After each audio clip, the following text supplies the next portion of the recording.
because this is all from the discovery that the prosecution handed over. This is not made up. This is not those defense attorneys' own private investigation. This is literally them taking material from the discovery and collecting it and putting it together and putting it in the memorandum. There is some new evidence. The new evidence is the timelines around the guards. That's new. That was not in the discovery. Okay, yes, the corrections officers is new. And also they talked to the guy who brought the attention to the police about BH. Yep.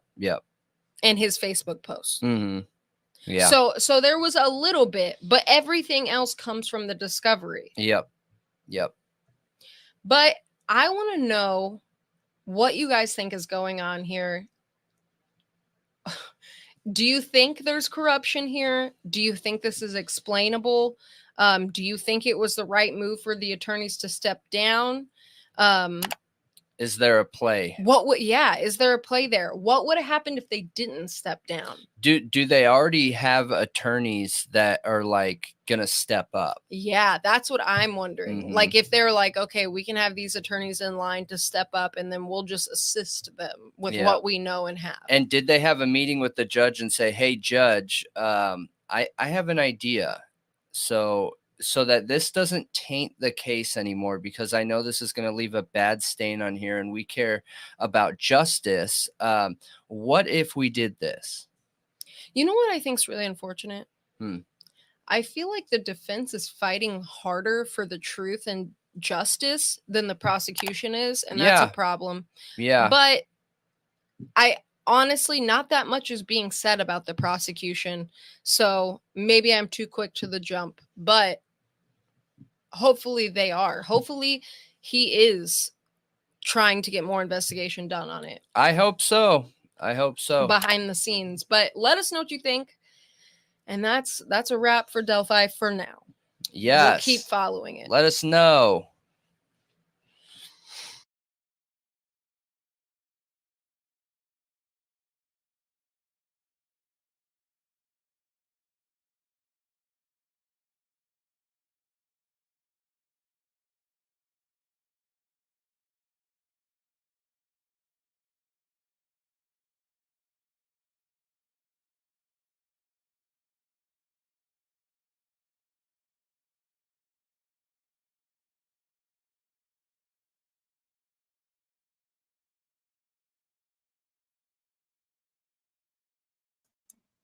All right.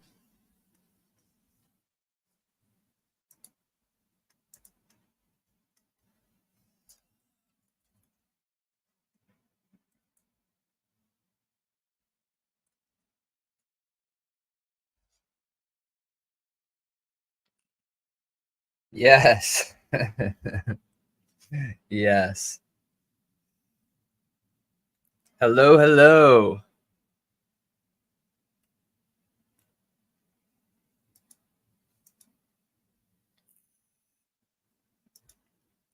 All right, so let me pull this up here while everyone's hopping in.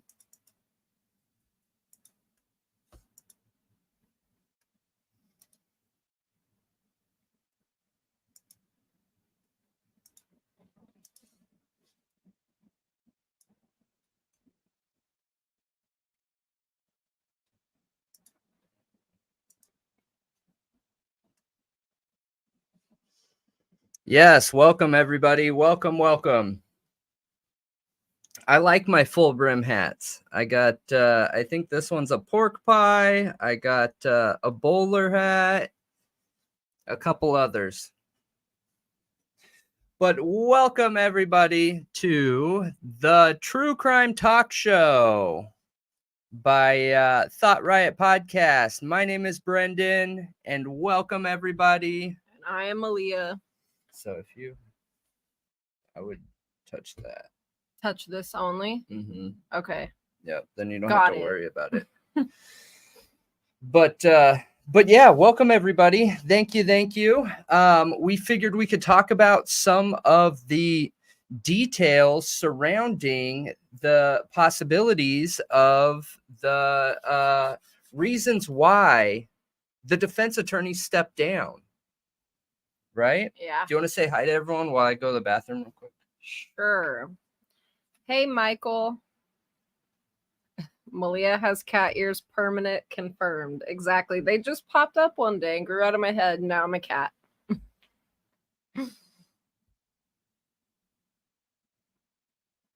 So the link worked, Michael. It just popped you over here like magic. Hey, Ann. Hey, J Ray. What the heck was that noise? Hey, Stem. A shadowy figure appears. That would be freaky. That happened to me in the park yesterday, actually.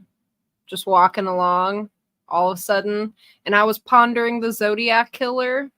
And I don't know if you guys have ever looked into him, but he killed couples, sometimes single people, but usually near a body of water. And I was walking by a creek. And then I heard a cough behind me. Like, and I thought he was saying, like, excuse me, I'm here to kill you. It's really just a guy jogging, though. Hey, Casey. And thank you very much. Regina? Oh, hi, Regina. Okay. Yeah, Zodiac is a good film. So what were you talking about, Stem, in the chat with was saying that we were off the mark? Which part?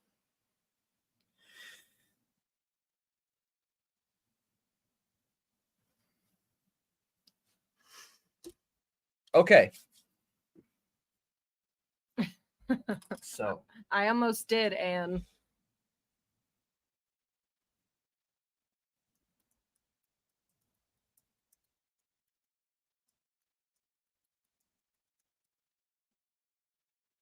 no, I'm not a robot.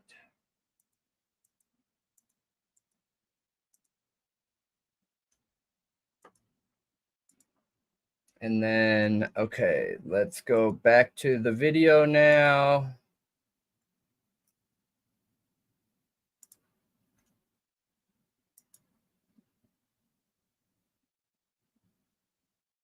I'm super curious what people thought about this example. I just think that's too close, you guys. Yeah, so I was just watching one of Drunk Turkey's lives going over the Patrick Westphal interviews, which are on, gosh, I can't remember. It's called Sleuth something. Yeah, and what about it? So he basically, somebody asked what 22 meant, and Patrick was like, V, like he said, V, it's a support group for the Vinlanders. And well, 22 doesn't mean that. Firm 22 Firm does. 22 is the name of the it's hang around. Okay, Sleuth Intuition, which we watched part of one of his interviews here, and he confirmed he is a Vinlander. You know, another really odd thing. Patrick Westphal lived in Flora. The Flora fires, where 4 little African American girls died, pre-Delphi murders. Yeah, which we still need to cover. Yeah, we're still gonna dig into that hard. Because so many people, so many locals say that Delphi was a cover for that. That's the theory, yes. Yeah. So he was like, whoa, wasn't there a V on the body? Yes, he put it together. He needs to come watch our Vinlander video. Yeah, he absolutely does. Yeah, he absolutely does. Because that's exactly what I think it is. That's exactly me too. 100%. That's what I think it is. And I'm still not 100% sure what this is. Whether it's one of the runic symbols or it's anti-Christian. I was reading Jerry's comment about horse ears. I'm sorry. that my cat, I'm wearing cat ears right now for anybody who can't see video and Yeah. it's just audio. Okay. But So you were saying this is anti-Christian?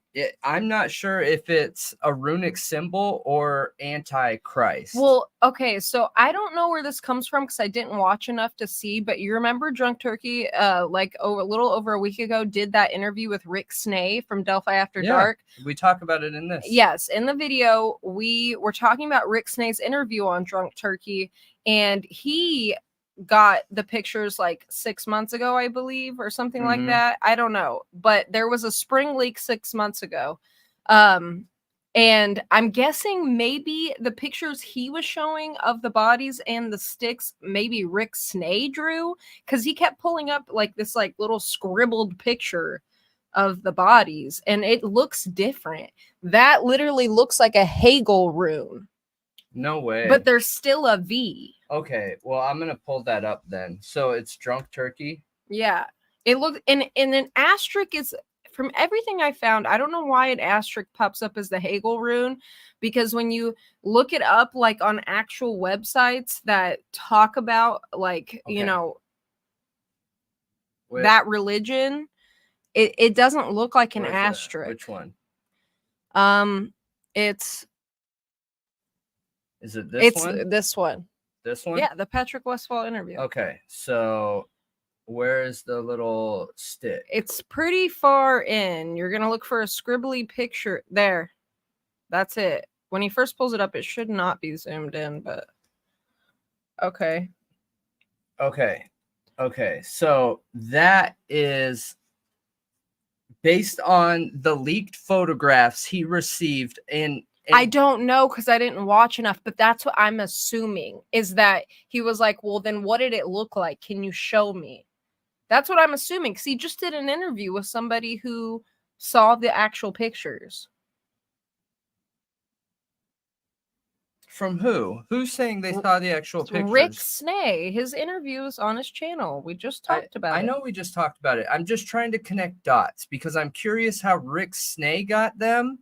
And we have what's their podcast? I'm drawing a blank.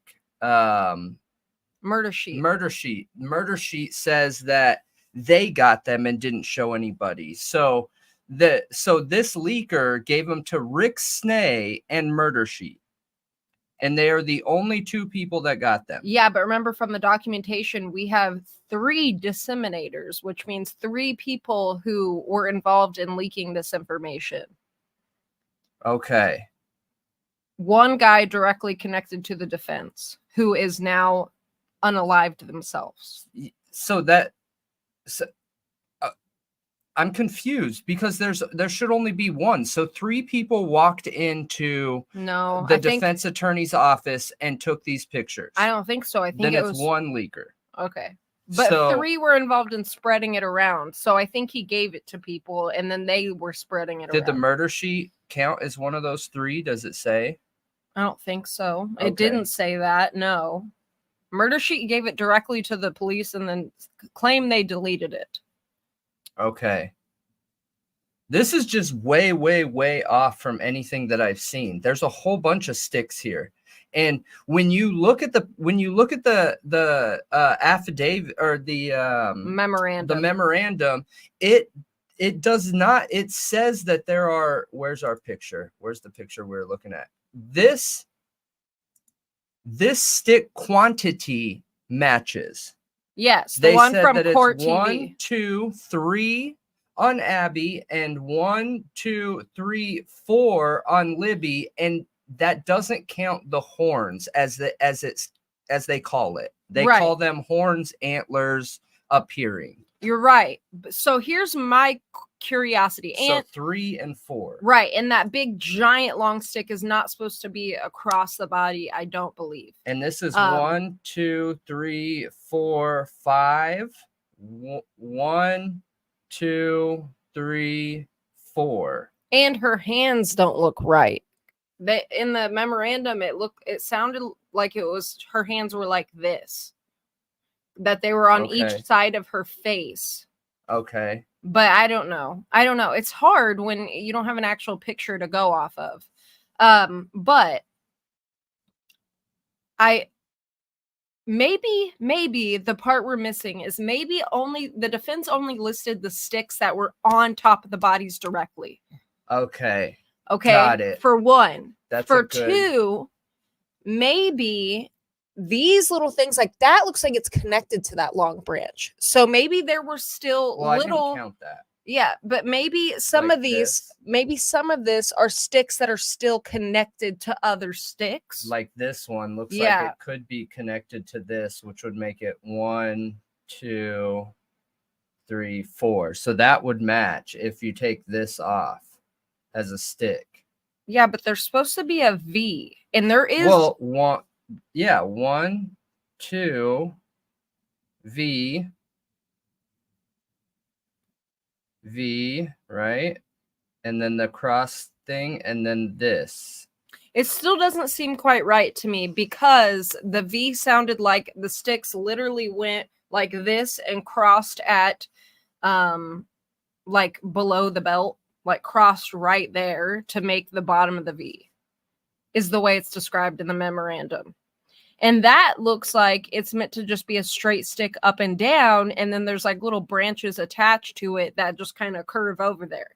Seems way less intentional, which... Could this be way less intentional? I guess, but it could. The only thing that makes me question that, okay, so I can only come up with a couple other reasons than there being some kind of meaning behind this, and those other reasons are that they were used to control them while things are going on, right? Because it's easier to have one pressure point that controls you, like you guys get it. And I forgot my other... like my what? other idea. Put weight on the sticks and it holds down their arms? Yeah. Yep. Because they do both kind of seem to cross on their arms. I know. But it also looks like as if she was dragged. The way her arm is up. Like the way they drew that, it looks like she's almost hanging, like if you were to drag somebody. Yeah. What's interesting on, what is that? Libby, right? Libby is she's literally, if this is right, she's looking, they've turned her head looking up. I'm assuming that's what that is, right? Maybe. I don't know. Almost like reaching. And then this is clearly a V here, right? V, VL. I don't know. I would be really curious to see. I wish I could see the actual pictures without the bodies. Like, you know what I mean? Yeah, I mean, in the Jeanette De Palma case, actually, they show you the area while completely blacking out the body. Yeah. Like the body is just black. Yeah. And then all the area around it, you can see. Yeah. Yeah. What do you guys think? Let me see. Hey, Ian. Have fun playing board games. JD. So yes, they were gonna get in trouble for leaking the F picture, Michael.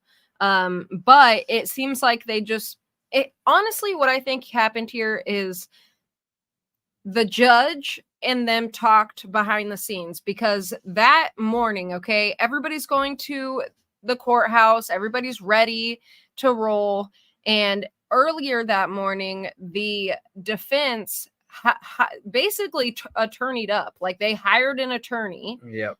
Baldwin did, and they drafted a memorandum basically fighting to stay on the defense. Yeah. And then they go to court and it's delay. Then the judge comes out and is like, unexpected turn of events. Both of Richard Allen's defense attorneys just quit. Yeah. Is essentially what happened. They stepped down. And it seemed like a lot of people were saying it was going to be her intention to remove one of them, not both. Yeah, And but dude, that's guessing though. it People are seems guessing. like it would have left him with an attorney still, and then another one could have been hired. She saw him as the issue because it was stolen from his office. Yeah, I get it, but I think intention matters. So I do too. I know that when we were talking in our video that we just premiered, I was playing the advocate of it makes sense, the accountability portion, right? You're the one that's in control of these photos and evidence, and you have to make sure that they're secure at all times. Like, I get it, I understand it, and I do think that there should be some accountability around that, but accountability has to match the crime. So personally, since being a people manager, what I would have done as the judge is said, hey, help me understand how this happened. Okay, I get it. What you should have done is made sure that that was locked and no one had access to it, whatever, and then held them accountable to that situation, which removing that person. Now, one thing that I keep coming back to in that though, well, I guess we'll get through this idea before we bring up that one. I think I've seen most experts, Vinny on Crime TV, a couple other people that are actual attorneys and work in the legal system that did not believe that he was going to be removed. Well, there were people who thought it would be wrong, that it would be very wrong to remove an attorney that's already built up trust. And it doesn't seem that Richard Allen was unhappy with their work, obviously. But we don't even know the state Richard Allen's in at this point. I want to mention that because nobody got to see him at this court hearing because he was never, like, there was nobody ever videoing him being brought in, like nothing. Yeah, the only evidence that we have of anything to do with Richard Allen is his wife was asked to come out in the hallway. She was composed and put together in the courtroom, asked to come out in the hallway, was told something. When she came back in, she had lost her mind. Like, that's when she started crying. That's when she couldn't stop crying. I confirmed that 100%. Okay, because I saw one time she got brought out and she was crying already. So then she had to get taken out of the courtroom twice then. I don't know. You know, I don't know. I'm sure that they're updating her of what's going on. So I also have seen a news channel that's local there saying that she actually got to go back in like the holding cell of the court and see him. Okay. But then I hear other people saying they're not sure if that's actually what happened, but that's what that media that's local is reporting, is that she got to go see him. I hope that's true. But yeah. I mean, it would be surprising. I don't think that would be very likely for her to see him. And I also don't suspect he's well either. And I think one of the things that we pointed out in this last time was around this here, around the connection that we made, that for one, 3 and 6, right? And shout out to Sleuthy Goosey. Again, I know I said this last time we looked at this, but I pulled this directly off of Sleuthy Goosey's Twitter when this came out. So just want to give credit where it's due, you know. But so on number 3, line item 3, we have that I have been an acting supervisor in a pod where the defendant is housed since late February, early March. Got it. So February, March timeframe. That 6, that I started wearing the patches 6 or 7 months ago, and I did not stop wearing the patches until September 22nd of 2023. 6 or 7 months ago is February and March timeframe. So, and then you pointed out the fact that how were these guys moved into supervisor positions in 2 months' time? 2 months' time. And they started working there right after he got arrested. Within a couple months of him being arrested, they're working there. Then within a couple of months, they are promoted. and over his area and wearing these patches. Yeah, and seriously, And then like, he takes a downhill turn. exactly. He takes a downhill turn, and you asked a question in the pre-record, and you said, "Hey, I want to know when he confessed." I looked that up right while I was editing so that I could put that information in the video. He confessed 2 months after a month after January, February, March. Sorry, 2 months after they took over that pod. Okay, what's the date? April 3rd, I think. It's April. It's either 3rd or 7th, I think. So And they started in February, March. They were moved into that pod in February, March. And he confessed April 3rd or 7th. and that's when he was taking the downhill turn. And that's when he was taking the downhill turn. Dude, this cannot be a coincidence. It cannot be. There comes a time where, like, look, it's capital, right? FBI was involved. We had all these other law enforcement agencies involved. How many different coincidences can there be? Now, one thing I do want to clarify, though, okay, is the person that ended themselves, that was involved in the original leak of this situation, there is nothing that I can find about anything shady around that. However, I want to be clear, because I think that somebody could end themselves and somebody could take advantage of that situation. We don't know if he's the actual leaker. We have no idea. And what I'm getting at here is, I'm going to play this small portion, you guys. Hang So on. he can't defend himself because he's gone. Exactly. So it doesn't matter if there's weird circumstances to it or not. To me, it does not matter, because he can't be there to defend himself regardless. I think we both thought that there was a pretty decent likelihood that on the photos? Yes, our source provided us with screenshots of his interactions with the person who had given him the photos, and that revealed quite a lot. We reviewed it, and he basically gave that to us on the condition that we would take it to law enforcement. So when we reviewed it, looking through it ourselves, we realized. So essentially what they're saying is someone reached out to them, okay? And this certain someone said, "Hey, I'm going to give you these photos, but I'm only going to give you these photos if you take them to law enforcement."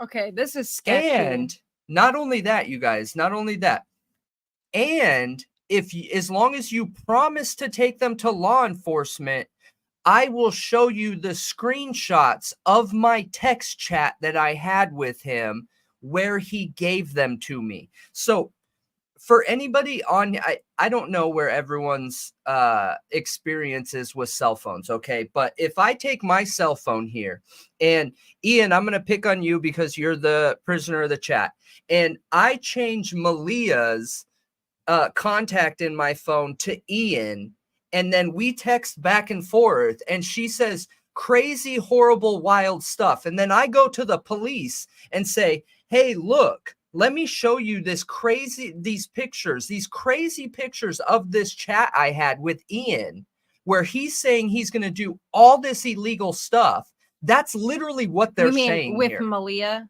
Ian, I changed your name to Ian. Okay. You said horrible things to me, saying you're going to do all these crimes. I took pictures of them, changed the contact back to Malia, but the pictures remain the same. Then I go to the police and say, "Hey, police, look it. Ian said all this horrible stuff to me. He said he's going to commit all these crimes, commit all this horrible stuff, and you need to go arrest him and stop this from happening." That's literally what they're saying happened here. That's what could have happened. I mean, that you have to look at how things can be set up, Yeah. not how they can't be. That's the wrong way of looking at it. Our whole justice system is built on innocent until proven guilty. So what we should be doing is approaching every situation from a perspective of doubt. Okay, I like trust but verify. What we always say, trust but verify. Okay, I trust that you believe those are what they are, but do you have a way that I can verify that? Can you show me the number? Can you pull your cell phone records for me to prove that that's the number being sent to me? You know what I mean? And that's just basic stuff. I'm not even talking about the applications that can mirror Ian's number. As long as I had Ian's phone number, I can download an application and make it look like Ian's exact number is texting me. Like super simple. Super, super simple. They're on the App Store right now. Those apps are. So yeah, I don't have faith in this situation. And to give the murder sheet the benefit of the doubt in this situation, because this isn't shots fired. I'm not putting them down. Maybe they don't know how wireless works. Maybe they don't have experience around cell phones. Maybe they don't have anything like that, right? And they don't know how easy that is. But these questions should be asked because we don't even know who they're from. Okay, so let me also point this out. They claim they had to do digging.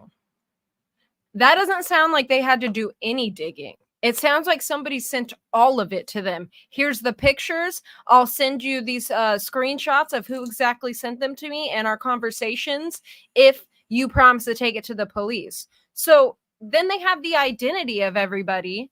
Okay. So why do they need to do any digging? Agreed. I agree. I have big questions here. When I look at this from an outsider, from a perspective of doubt, it makes me question if they did it. And that's not shots fired. It doesn't matter who they are. They just happen to be Murder Sheet. But could Murder Sheet have set this situation up? Absolutely. That's how unreliable these things are. Do I think Murder Sheet did it? No, that's not what I'm saying. I'm just using that as an example. Yeah. Because and yes, even if they did do some digging to verify this person's identity and who they are and like find out they're connected to the defense, the chips could have been laid out for them to find very easily. And then as soon as they were done doing their little digging, that person went back and deleted it all. Because I can't find much of anything to confirm these leaks. They are not just out there on the internet. The only picture that is going around is that F. That's it. I agree. That F and it, I don't know if you guys have actually looked, but the other leaked photo, I'm not going to put them up here. And hey, everybody who's just now joining, welcome to the True Crime Talk Show. But yeah, why wouldn't they just tell him to go to the police? Exactly. And I think Celtic and Janie were saying that in the chat too. I agree with you 100%.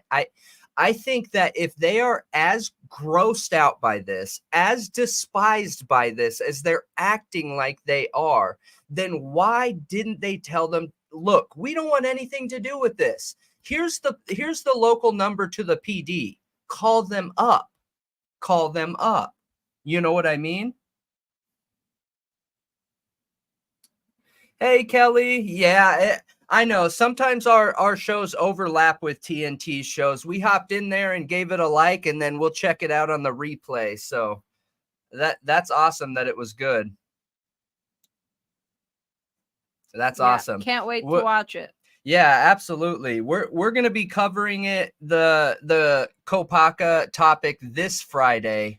Unfortunately, I know a lot of viewers like when creators come out with like the newest stuff. But with us being a talk show, I feel like we get to be laid back in our approach, you know what I mean? And we get to talk about it and let all the other creators fight for that front line there. We'll just talk about it. So one thing I just wanted to honorably mention real quick, which is off topic of the Delphi case. what is going on with Xana's mom? We read what she We should talk We- about this towards the end. okay. Yeah, But- we'll touch on okay. it. So that way, one thing we're trying to do is put some sort of a semblance to the talk show so that we're able to cut it up, because a lot of viewers, like, dude, I'm a hardcore, oh my gosh, I can't talk right now. I just said I'm a whore. Oh, God. I didn't hear it. yeah, I'm a hardcore long form podcast watcher. Okay. I love 3-hour shows like Joe Rogan. Give me Joe Rogan episodes all day long, right? And I drive so much during the day. I put on a 3-hour show and I'm good. But then you have people like Malia, where she will listen to it, but more like the shorter episodes, the short, direct, looking for a specific topic. And I think that we're able to offer both of those with not only the podcast and the way that we do things, but I think we have the capability of doing that with our live streams too, as long as we are, we cut our shows into segments. So I want to touch on that too, but I want to.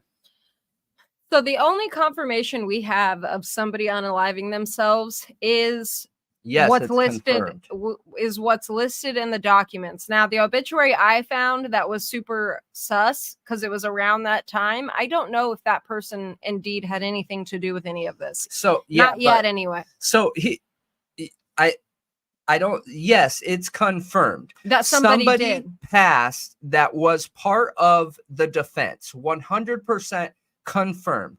Now, how much they had to do with this leak is what we're questioning right now, right? Because the only evidence that's out there is, according to what we're currently able to find, cell phone text pictures. Okay. And that's where my concern comes in, is this story is flying. It has wings. It's taking off. It's going on its own, that somebody from the defense who ended up passing was the leaker.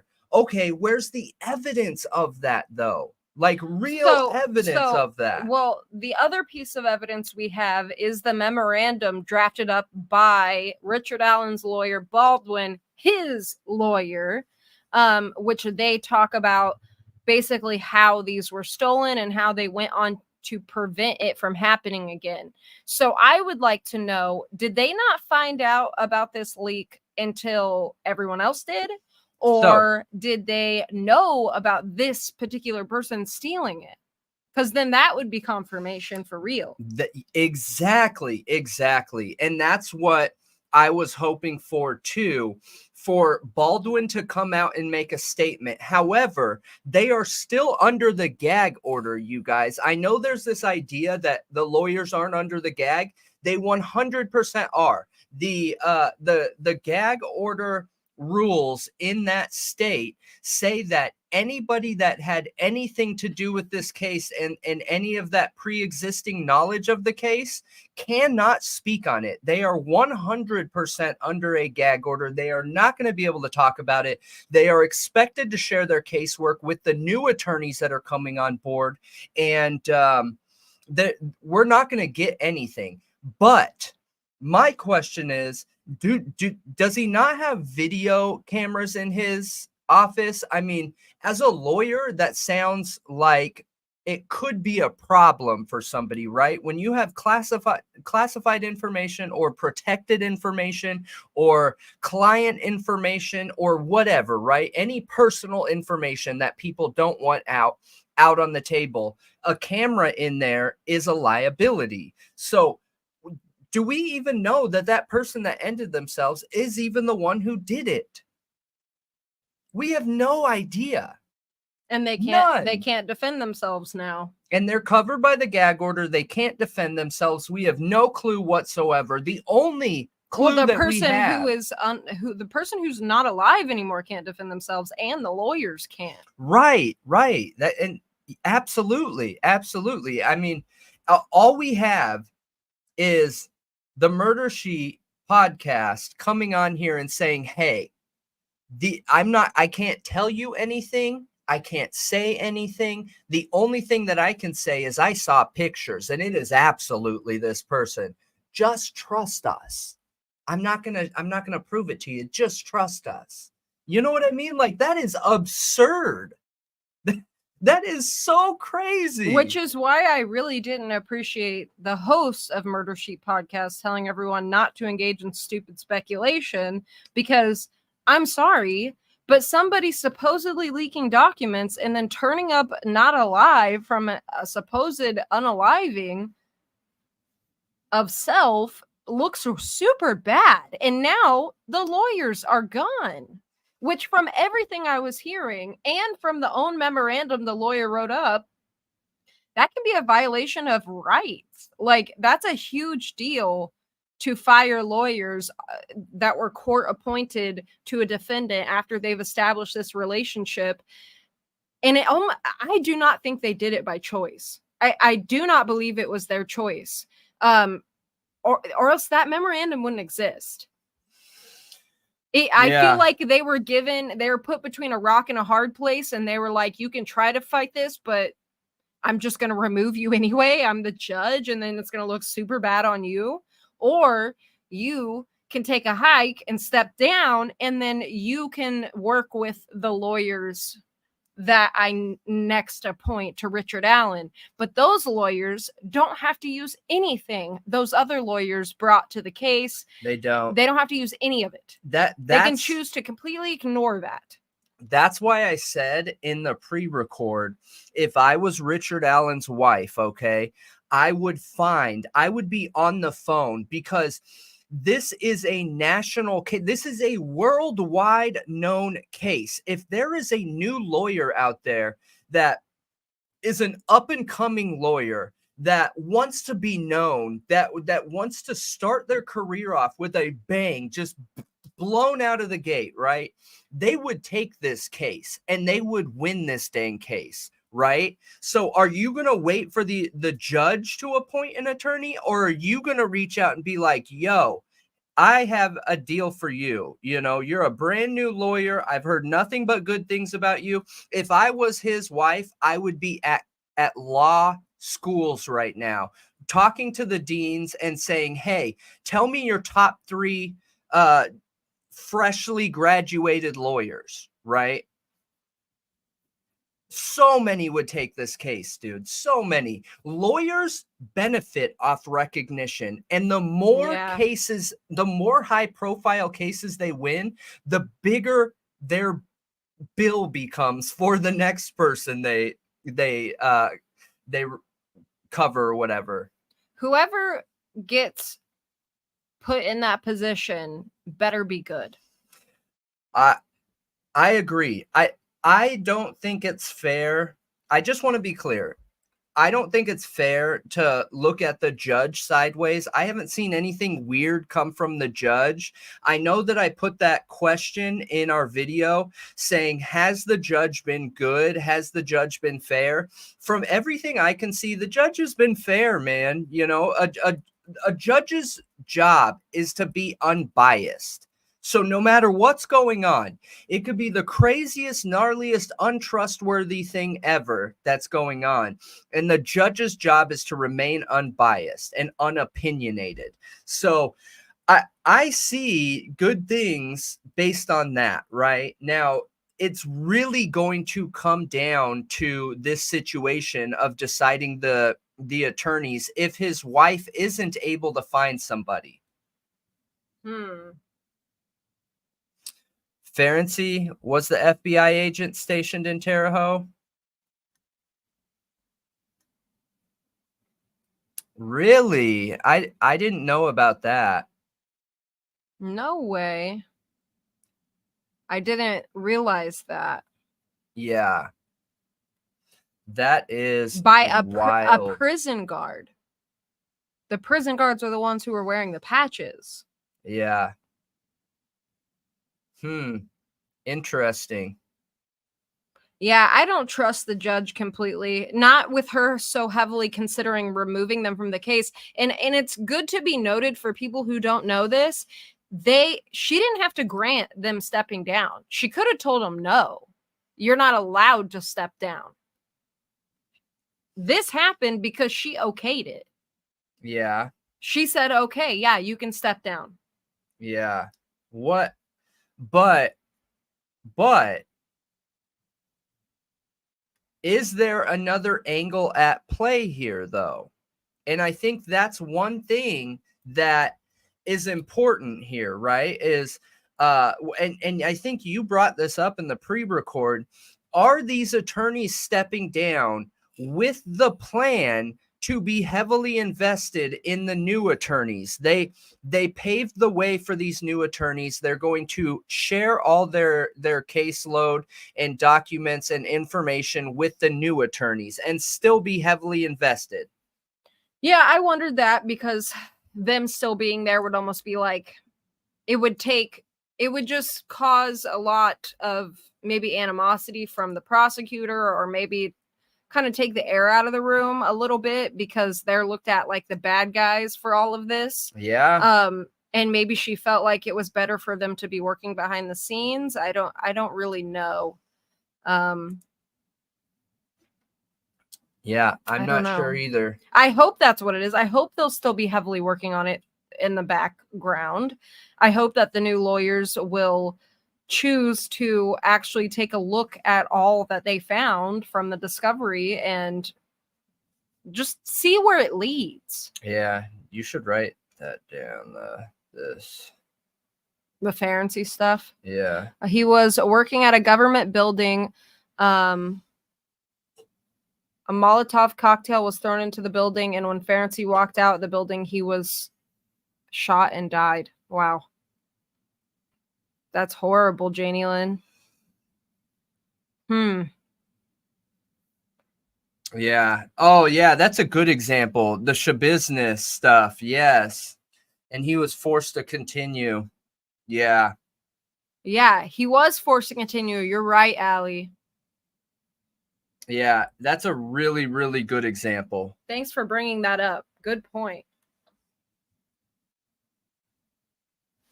You know what?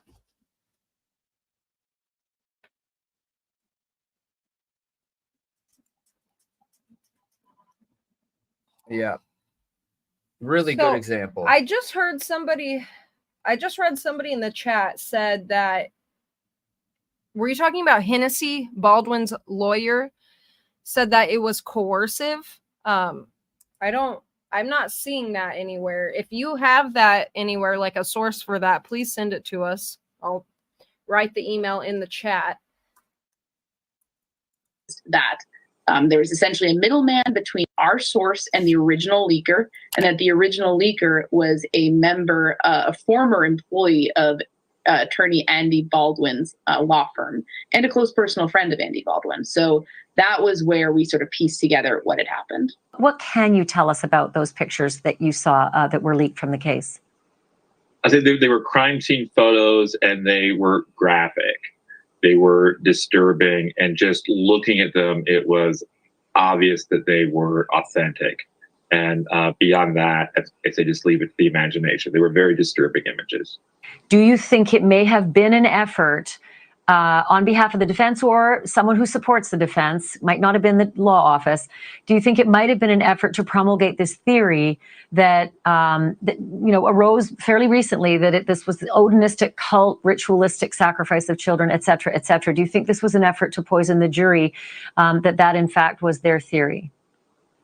I'll certainly answer that. But before I do, I want to stress that we have not seen nor are we aware of any evidence that directly ties attorney Andrew Baldwin to this leak. As far as we know, it was just his friend who was responsible for this.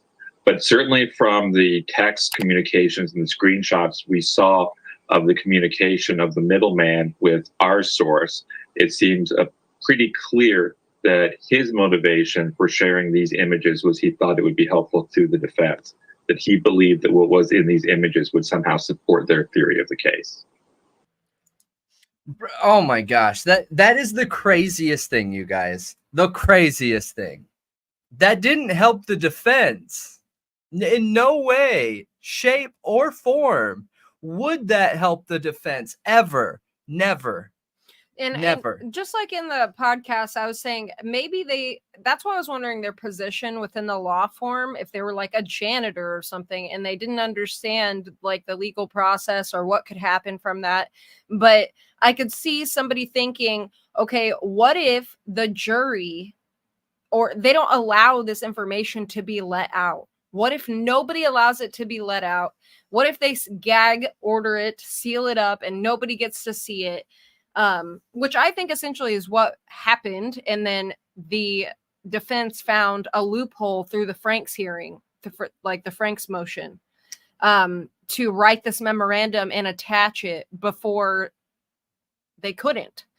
I think they thought, like, what if this can't get out? Then everybody needs to know the truth, because then the public can do something about it if the court isn't allowing it to get out. Okay, so that would really be the only way that it even makes somewhat sense is if there was a protective order put on it and the whole thing was shut down and secretive and nobody was letting any of the information come out. That's the only thing that I could see helping. That's it. I have an issue with Murder Sheet in this specific situation. Yeah. I just think that, look, like I said in the beginning, maybe they just don't understand how text works. Maybe they just don't understand the capability around apps and how you can make it look like anybody could say anything. Anybody. It's messed up. They're really quick to throw somebody under the bus and not have any verifying concrete information. You know what I mean? Because they clearly came out and said, hey, it was Baldwin's friend, okay? And he was part of that office, that law office, and it was his friend. When you cannot tell that from text messages, and the fact you always have to look for motive. The person that brought it to them, what is that motive? Oh my gosh. Autocorrect changed my comment to unsliced. What? Jeez. I was just asking real quick and it said unsliced. Yeah, I mean, I don't want to talk crap on Murder Sheet. A lot of times I think their intentions are good, but my personal issues, I just don't like that it seems like there's some, like, I don't like when people take the moral authority, okay? Anybody who does that, I have a problem with, usually. Because I don't ever want to take the moral authority. I just don't think that's right.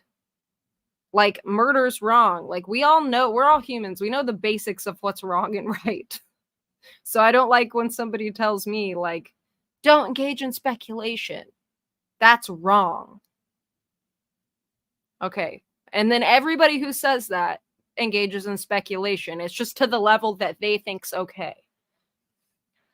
Yeah, I keep seeing you guys saying bodies are dropping, but who else? So Ferenczi, I have heard that name before, but I didn't know that extent. Thank you very much, Janie, for bringing that up. That is absolutely crazy.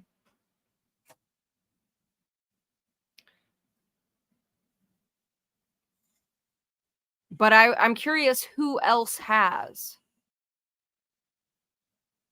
And I am very concerned about Richard Allen's mental state. I wonder at this point if he really has any agency to, like, know if his lawyers are even doing a good job. Like, when he gets appointed new lawyers, like, is he just gone? Or is there some of him left? Like, I'm not saying that he's completely innocent. You know, one thing that was interesting in the Patrick Westphal interview, I think it's a newer one, actually, because he actually came back on to that channel. He says he used to frequent a bar called, I think it's JC's. And then the host was like, oh my gosh, that was like where Richard Allen frequented. And he was like, oh, well, we used to go here and here and here. Like, you know what I mean? I felt like that almost, I don't know. It was really weird. I honestly think we should pull up a little bit of that. Yeah, what is it? But I was just, I just, for a second, I was like, well, no way. So did they know each other? Yeah. And there's also a part where they ask him, did you know Keegan Kline? And he says, no. And then they said, did you, and remember, guys, I was speculating, did Ron Logan know any of these people mentioned in the memorandum, these Vinlanders? Okay. Because it was on Ron Logan's property. He was known to be a jerk, okay, to the community. And we think he's Bridge Guy based off of everything we have seen and compared of the footage and him actually walking. We really think he's Bridge Guy. Yeah. So it made me question, do they know each other? Well, they ask him, did you know Richard Allen or Ronald Logan? Ronald Logan. And he says, no. So Keegan Kline, it was real quick and it was like, no. And then he asked Ron Logan, he was like, no. And also, you know, if like I saw him walking out at Walmart, you know, I wouldn't be able to say, oh, that's Ron Logan. Like he provided an explanation for why he doesn't know Ron Logan. What show is that? It's Sleuth Intuition, I think. Hold on. Yeah, Sleuth Intuition. Okay. He's done multiple interviews with him now. Videos or live? Live streams. Which one? Look.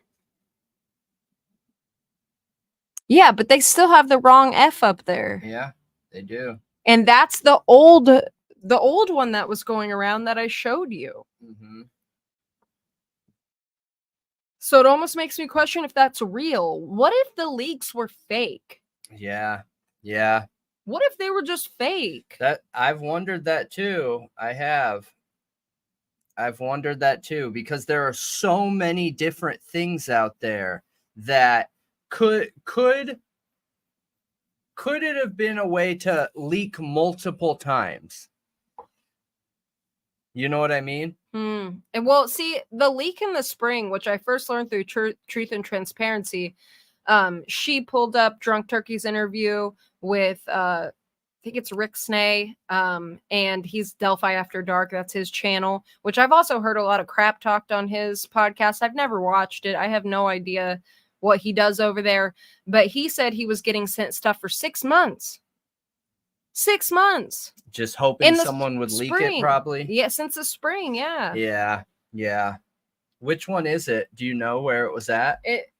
This one, I think it. Wait, no. That's the one we watched originally. The conversation that you're talking about? I think it's this one. Live Q&A. Where's that? It says Patrick Right Westfall here? Live Q&A. Okay. Do you remember where it's at? No. Oof.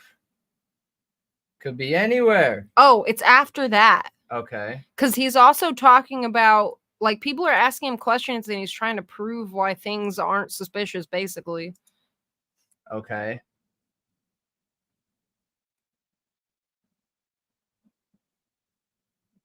Tell me if you hear it.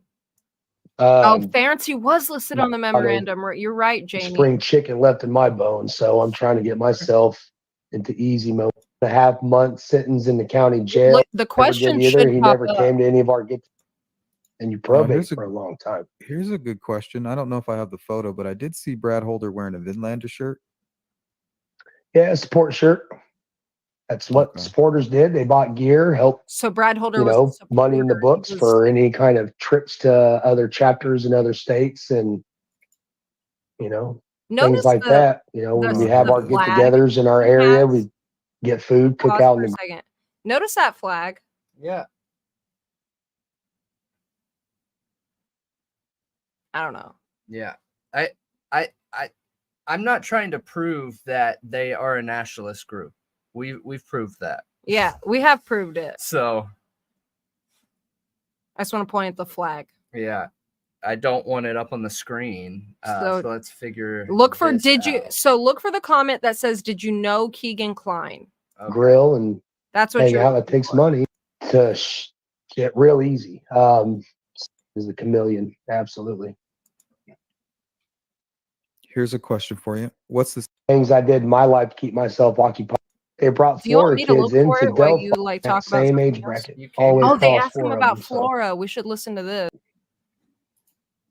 Here's a question from Sparky. Do you think that Brad Holder killed or had anything to do with killing Libby and Abby? And he already answered that question. Yeah, I know his Past boy the was part, but okay. it's almost her phone the other way. Yeah, you try and find He's it. communicating with. Oh, wait. Things stuck off the side of their foot. You The find 6 it? toe Oh, they're start. He showing. could. Okay, so Start this telling is me your videos is yep. Okay, it's more the Yeah, process. you find it. You find it. But yeah, I don't want to come off as being negative towards Murder Sheet. You guys know us by now. That's the last thing in the world that we want to do is come off like we're coming sideways at another content creator. And I'm just leaning on the fact that more than likely I would assume that they didn't know to ask those specific questions around the cell phone pictures. And hopefully the cops did, but we see that the leaked information was a huge deal, which makes me feel like it wasn't taken into consideration when talking about this. So what I think they should have done is started with whoever sent it to them and gone from there. But that's just my opinion. I don't know. I'm curious what you guys think about it.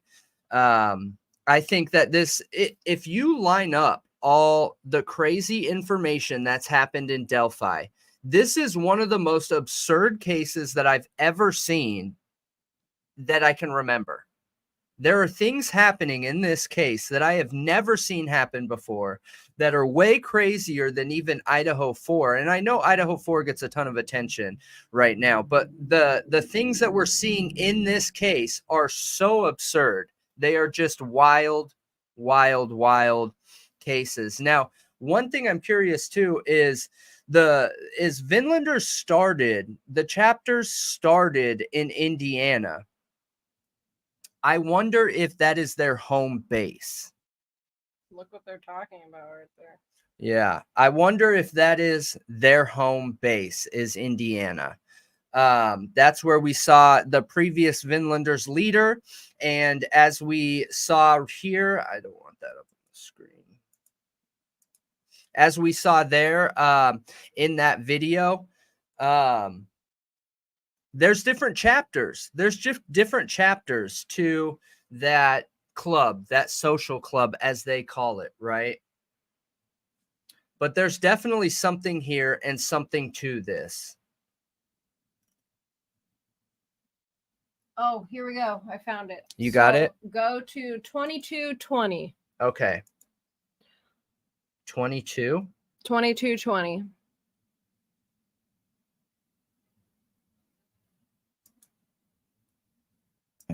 Keegan Klein and Tony Klein and his dad Tony Klein. Anybody over there? No. I think somebody else was asking if you knew Ron Logan. No. If I was to pass by him in like the Save-A-Lot or the Dollar General in town or something, I couldn't stop and point out and be like, hey, here's Ron Logan. I had no interaction with the guy. Here's a good one by Guidance. Didn't you feel that just was odd? wondering if That was different. I could ask for clarification. Because if he is a Daniel from Drunk Turkey said the same thing. And I thought the same thing. Bird And I was Brand really says, happy do to you hear him know the say it. Kleins? Keegan Klein and Tony Klein and his dad Tony Klein. Anybody over there? No. I think somebody else was asking if you knew Ron Logan. No.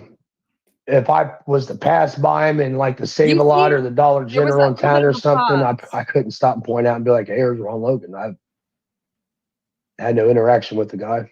Why did he have here's to a say good that? one by Guidance. Just wondering if I could ask for clarification. If he is a nationalist, how does he not watch the news when he guards the Proud Boys with the Vinlanders? Just an honest question.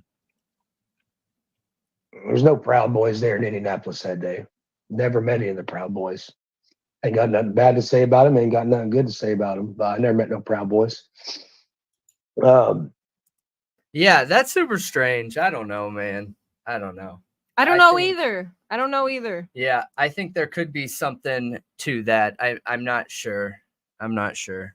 But I am going to watch all of those interviews and I'm going to write down timestamps and I'm going to try to put some things together.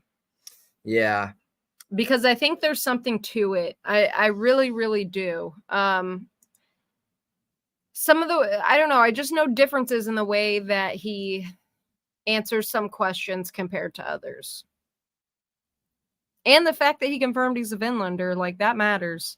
The Proud Boys came up because somebody asked a question about them. It wasn't really relevant. They were just asking if, I don't even remember what the question was. And he was just saying he's never met any Proud Boys. Because the Vinlanders there have been Vinlanders seen in like protests and other things alongside Proud Boys. Like January 6th, if you look up pictures, you'll see pictures of Vinlanders. They'll have like the Thor's hammer, or they'll have other things. The Volk's not tattooed on them, or some of them wore like Viking horns and stuff. One of the most famous ones literally has a giant Thor's hammer tattooed on his chest and is wearing Viking horns. Yeah. All right. Yeah. So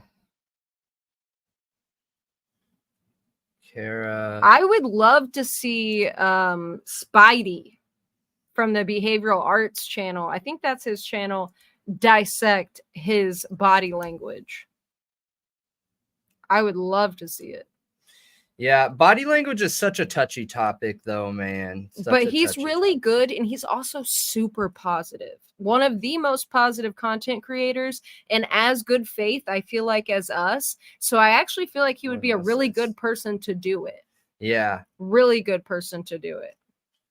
What's the best place to watch the Kara Northington Xana Kernodle? Are you bringing that up right now? Yeah, as long as nobody, I was just getting it ready. As long as we don't have anything else, it's right at about half. What else did you want to talk about? Nothing. I mean, there's really not much new information. If you guys, you know, you're our net to cast too. So if you ever find anything, you guys have anything, like I saw somebody saying a statement from Hennessy, which was Baldwin's lawyer that wrote that memorandum fighting to keep Baldwin as a lawyer on Richard Allen's defense, that he said something about it being coercive, but I can't find that. So if you saw that anywhere, let us know. But we really just need to see where this goes. Yeah. Like, we don't have much left. October 31st on Halloween is the next court hearing, where he'll get appointed lawyers. And we just need to do more digging. Yeah. Agreed. Do you guys have any questions? Now's the time to ask them, or if there's any, you know, rabbit holes you want us to go down for a minute.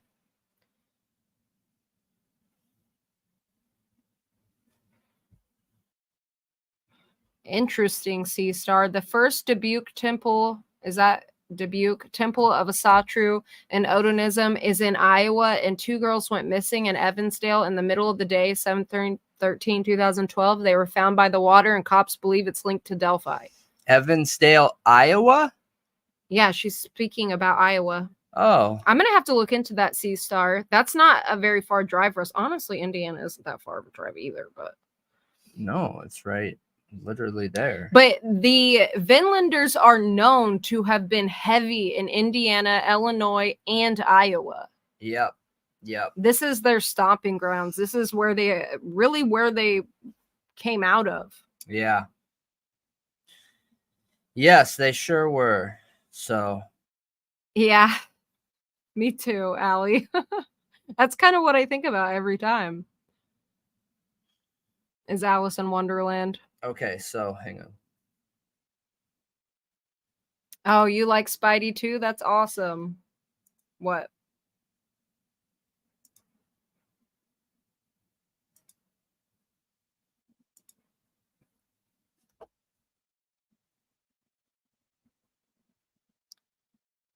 Okay, let's see here. All right. So where's the best place to read up on the new stuff? I have no idea. I thought that you had watched it or read it or something of that nature. No? No. No.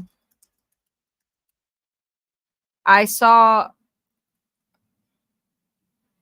randomly that Xana's mom had an arrest warrant. Yeah. Right after she just spoke up. That's all I've seen. Yeah, nothing's popping up of recent, so that's funny.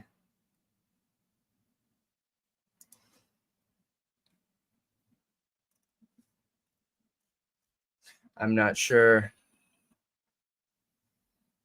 That's why I was just bringing it up for a second. I don't know much more on it. Well, we will figure it out here. So hang on 1 second. M Faithful, I am late in, was watching from the start and where you're discussing the drawing of the crime scene.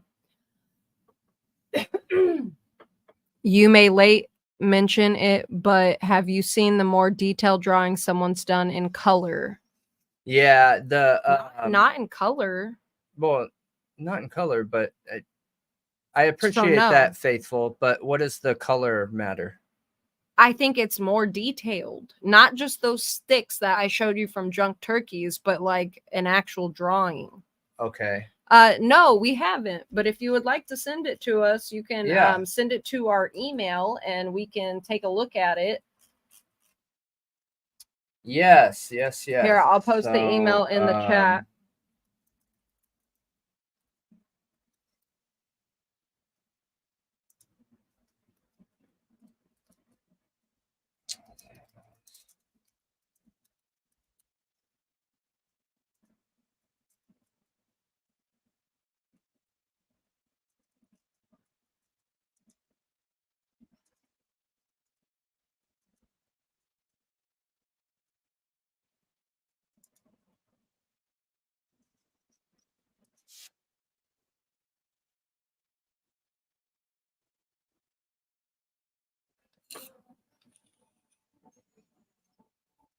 Yeah. Music behind it. Nope. Okay. Crime Sleuthin had a link to the bails, Regina said. Was it in a community post or like under a video in a description?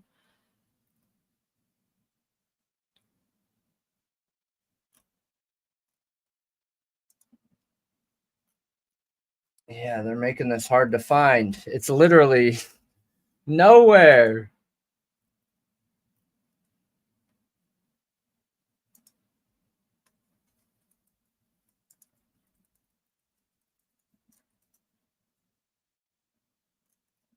Look on Crime Sleuthin's. Okay.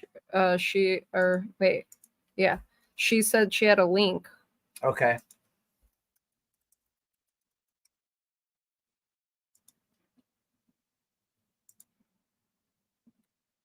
Community? I don't know.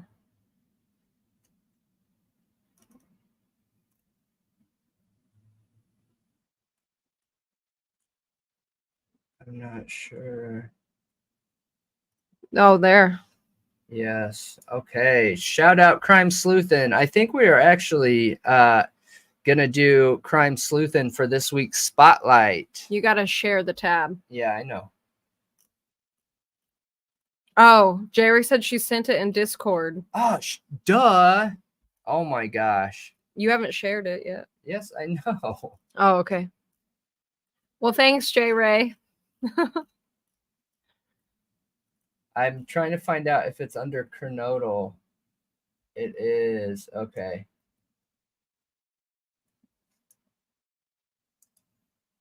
All right. Bam. There we go, guys. Kara Kernodle. Except I don't think her name is Kernodle. I think it's Harrington or something like that. It's Northington. Northington. That's what it is on her Facebook page, but maybe legally it's still Kernodle, and that was her maiden name or something. Maybe. Her bail amount is $50,000. $50,000. Whoa, what? Yeah. Well, you got to remember, you guys. So, okay. we can dig into this, right? Which you know what's funny is I think our drug video, the drug theory, hang on, I'm going to show this wherever I can. So I think our drug video has been flagged multiple times by multiple people. So if you guys haven't seen this, you guys got to make sure that you check it out and like it. Yeah. To work against the other peoples who want to push it down.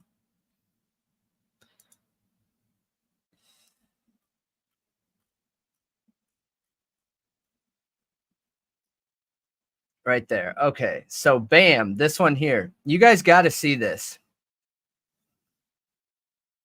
And make sure you leave a comment saying that this one right here, how abusive I am to Malia. So many people left that comment. They were like, oh my gosh, I hate this guy. How could he just not listen to her? Oh man, it was super funny. All right. So if you guys haven't watched that, watch that video, okay?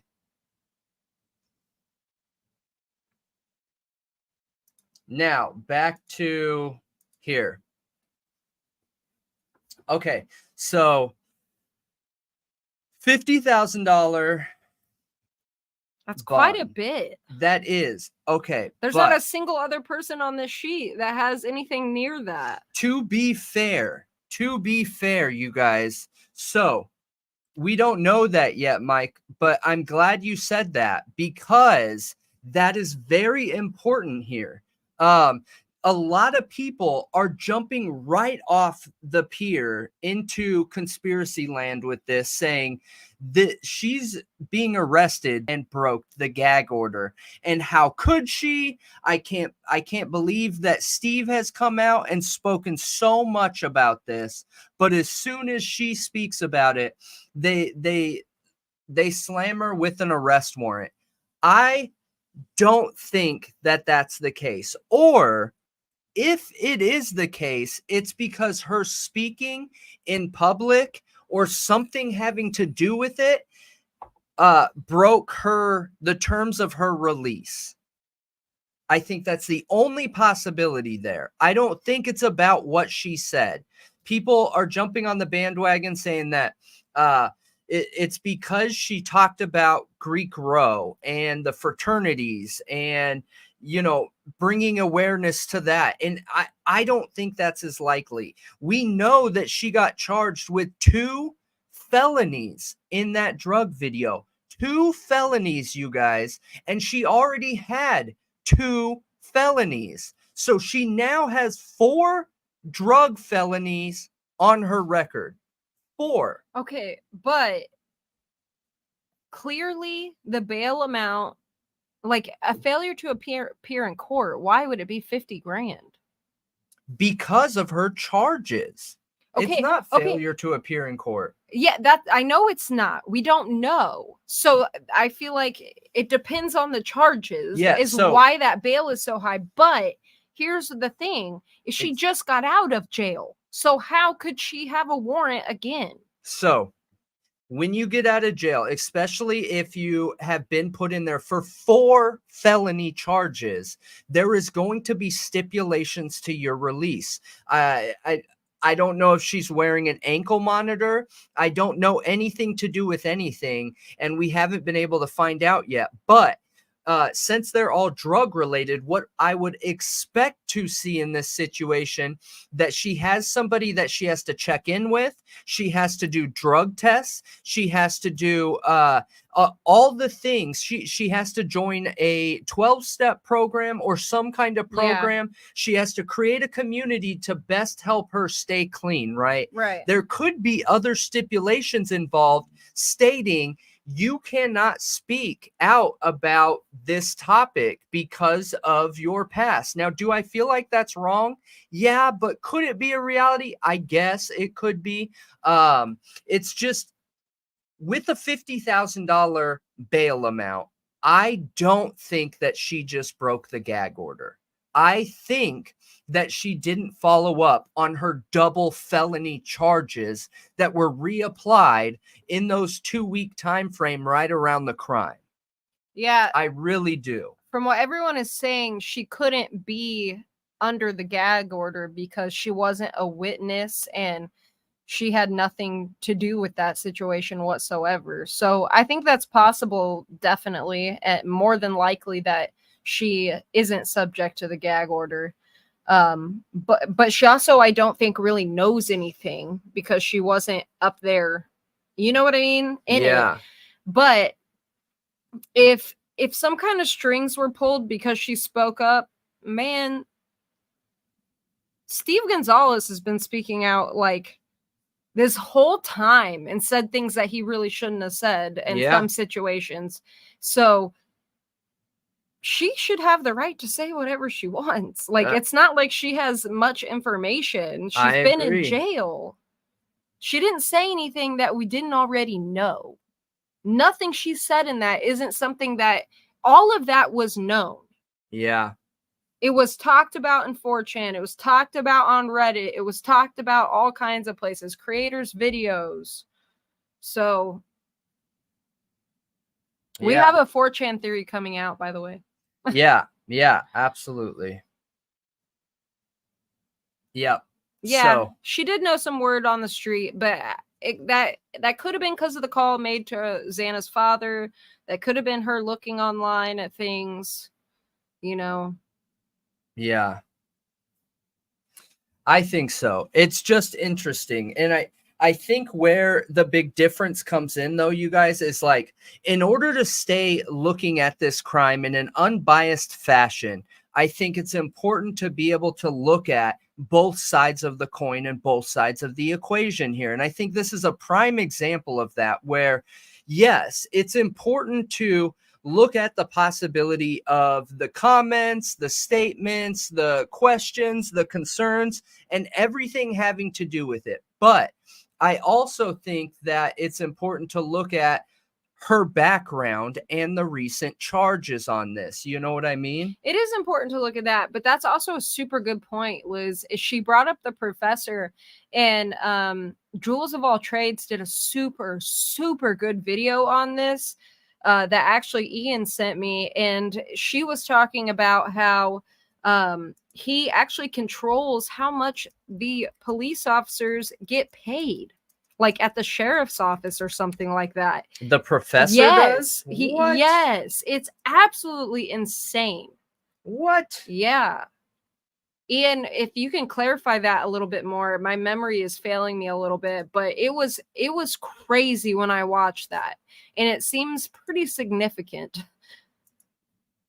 Considering that guy also had like big problems, was like big mad with Brian Koberger, and the problem started pretty early on.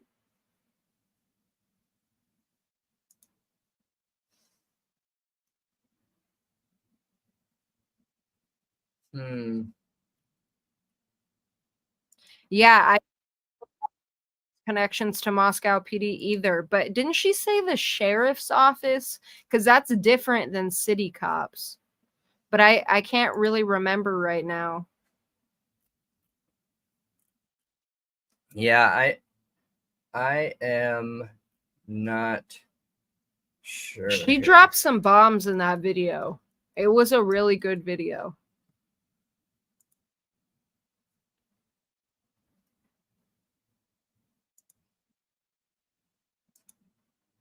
Yeah. So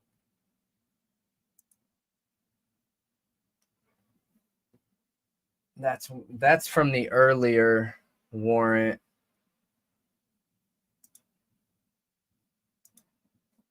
Let me see if I can.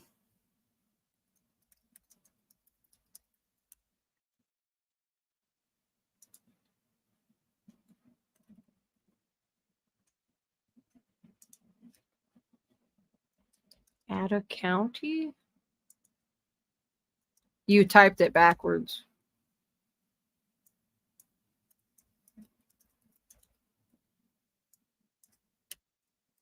Oh, okay, Ian. No worries.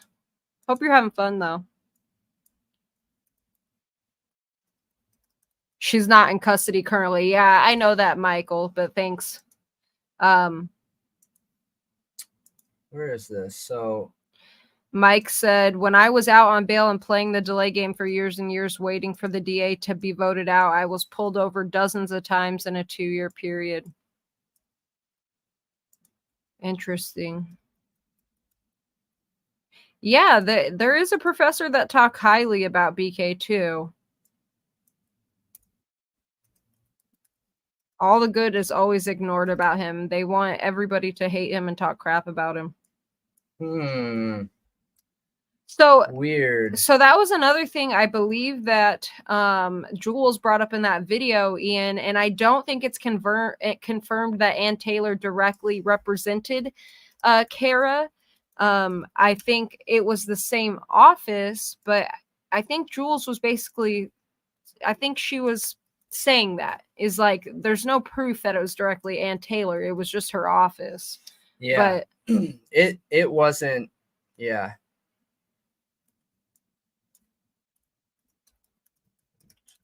Right? Or was Kara Denise? There's no E though. It looked like Dennis. Yeah, but that could just be. Yeah, they were hoping to catch you slipping, Mike. That is what they were doing. Yeah. Huh. Oh. So her warrant is in Washington? I don't know. That's Idaho. What I'm checking. Okay. I thought it was.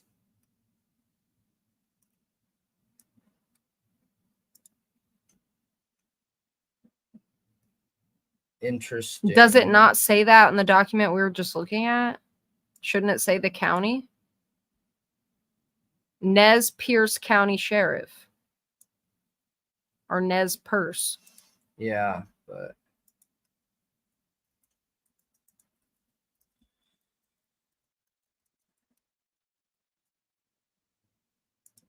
Pierce Sheriff. Okay. It's Idaho. Yeah, Idaho. Okay. Okay. Huh. Well, I was trying to pull up Idaho warrants, arrest warrants, and it's saying that there isn't anything in reference to it. So inmate status can only be confirmed in person or by phone. And then it gives a phone number to call. Idaho State Controller.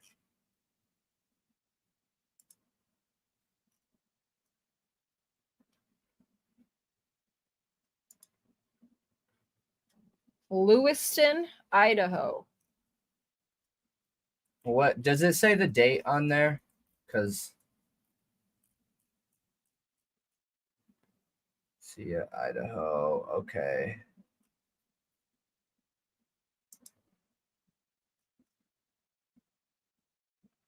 Twin Falls.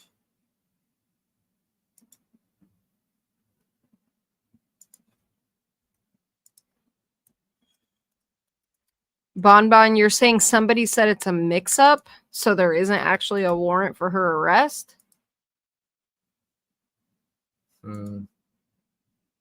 Huh.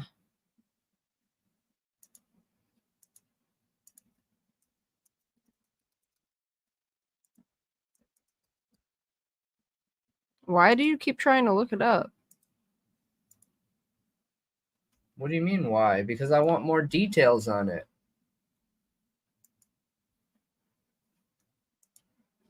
Yeah, I want more details on it. And I did want to go over again what was actually stated from that original statement she made.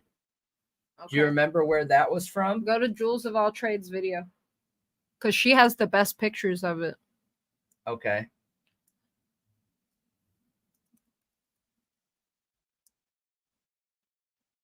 Oh, yeah. Someone did a video about that her cases were transferred over and or the surrounding areas know how to do paperwork. Yeah, you know how many different issues we've seen with paperwork recently? They keep letting out they let a convicted murderer out that we did a video on. That was wild, man. Yeah, you know, there was another one that was accidentally released recently. Another one? Another one. What? Yeah, I don't remember where it was from, but I saw it on the news for a second. Another person that was accidentally released.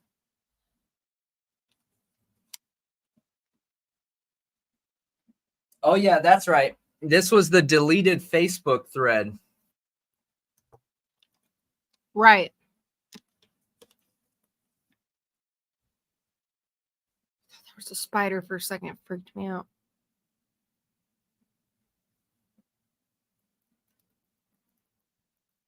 Okay. I don't see it shown here. I don't think this is the right video. Okay, so what's Go the to right videos. Video? So right here? Well, no, because I think that is. That's not what I just was watching. Oh, it's not? No. Okay. No. Yeah, this looks better. This looks like it. I need to go grab another drink really quick, though. So pull it up and I'll be back quick. Does it go into the details of each one or no? Yeah, I mean, it shows even the post that she commented on. Oh. Which is important context. And shout out to Jewels of All Trade.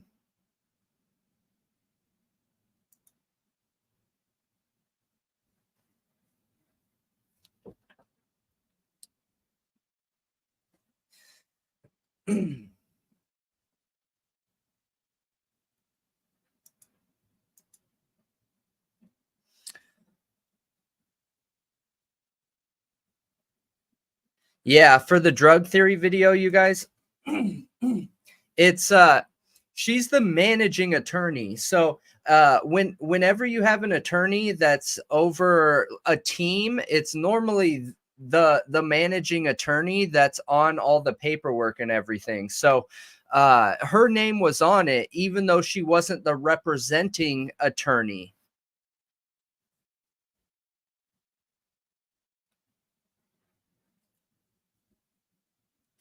So, ladies and gentlemen, and cowardly anonymous posters, I present to you Professor John Snyder, Brian's academic supervisor in his WSU PhD program, blood relative to Sergeant Ryan Snyder over at Moscow PD, and serving board member of the Whitman County Salary Commission, where he's part responsible for deciding the sheriff's financial compensation.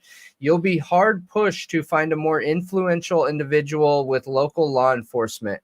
What sort of verbal reference would a man like this give Brian Koberger if contacted by law enforcement, since he was already implementing steps to have him eradicated from the criminology department before he'd even finished his first semester?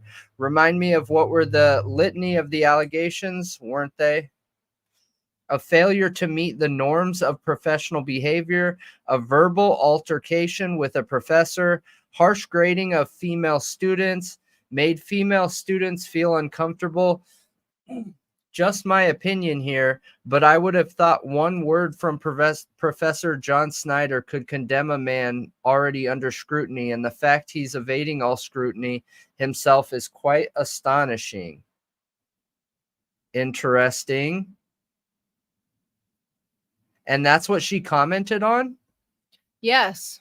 What? Yep. Like I said, though. Shaking my head. Yep. Like I said, though, I find it very interesting how BK's. Oh, wait, does she give the whole thing?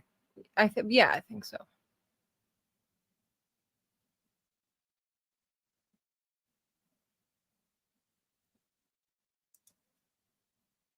Okay, there. So, Kara says, I find it very interesting. What? That's not. What?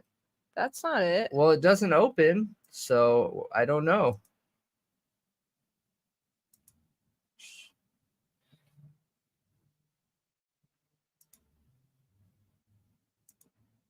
We read that full one before. Yeah. I thought you had saved it. It was on Harsh's video. There it is. Okay.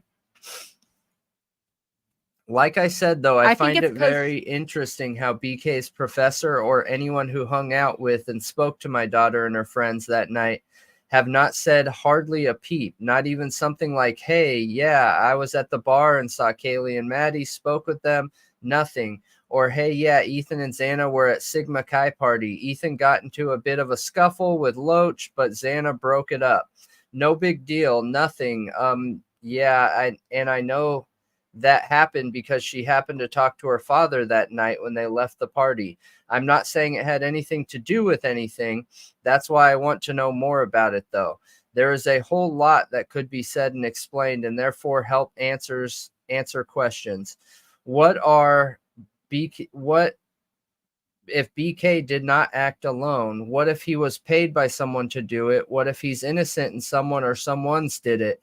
There are still a whole lot of questions and not nearly enough answers. We simply do not know. I don't know. You do not know. And at the moment, none of us do.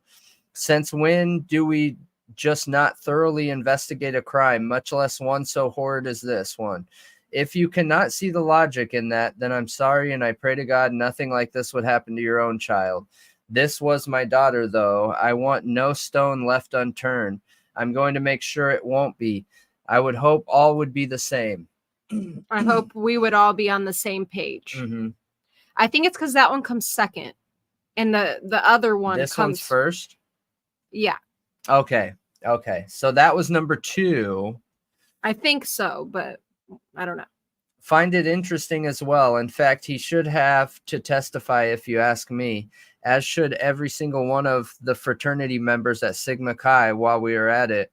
Anyone who is at the grub truck and the bar that night, it is my opinion only reasonable considering these people were the last people to see all of them alive. I find it very odd that none of them are speaking up about anything. I'm sorry, but it honestly blows my mind. Wouldn't you want to speak up about anything that was happening around them to help us better understand? I just do not get why everyone is so silent. Yeah. So that second comment, I mean, yeah, she drops that everyone's so quiet, and then she goes into more detail in this one. And this comment is what all of us have been thinking this entire time. And it's just, while it's nice to see someone in the family really saying like, hey, there's holes here. This doesn't make sense. Yeah. Yeah, I agree. It's really nice to see that. In the same respect, it makes me feel super bad for the parents of these kids. Like super bad. Yeah. How many of them are feeling this way but can't say it or don't feel safe to say it? Where was I? Where was that was backwards. The second, or the one that you read second is back. Yeah, right there. You know what's funny is that Bo Jackson comment testify to what? Or I'm sorry, this Kathy Brush one. They've been interviewed by law enforcement, and that's all that matters. They owe us nothing. What? They don't know if they've been interviewed. Come on. I wonder if Kathy Brush is ever going to see this, but come on. Like, that doesn't prove any points. No, not at all. No. Because they do owe the victim's parents and family everything. I agree. They deserve the truth. So saying that to the mother of a victim, come on. I feel like that's one of the worst things you could say, is that the police interviewed them. They don't owe you anything. Yeah, that's a total troll. It is her kid that has passed away. Gross. Yeah, that's a troll of all trolls right there, man. And that's just so offensive to say, honestly. Yeah. That's possible. If this is a Dr. Moore situation, any more investigation will start like unraveling the thread that they have sewn into this. It could. If that is what's going on here. And again, I think it's important that we always talk about both sides of that coin, right? I don't think that this necessarily means there's some big conspiracy and cover up and all this crazy stuff is going on. But it's interesting to now see the inside of one of the victim's mother's minds, right? Clearly, they're not being shared anything. Nothing.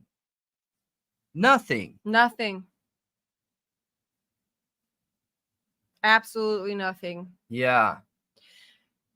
So, it's so disrespectful and it's so pointless, and it's just a flat out lie. Yeah. It's just a flat out lie. Yeah, it is. So, you know, I have seen Bonbon. I know who you're talking about, and we've talked about it before.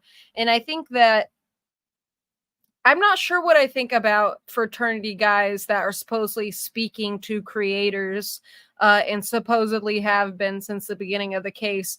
I think in some instances, they could be getting duped. And in others, maybe they really did find a connection. I don't know. I have no way of verifying that because obviously they're never going to tell us who it is, supposedly. Yeah. But I mean, I know if I had a source, I would make dang sure that I know who they are. Like, you're going to have to get on a video chat with me. You're going to have to show me you are the person you say you are. I want your social medias, and I'll promise to keep it secret, but I have to verify like, I have to be very sure it's you. Yeah. Yeah, absolutely. And if I can't be that sure, I may still talk about the information, but I'm just going to say I'm not sure if it's true.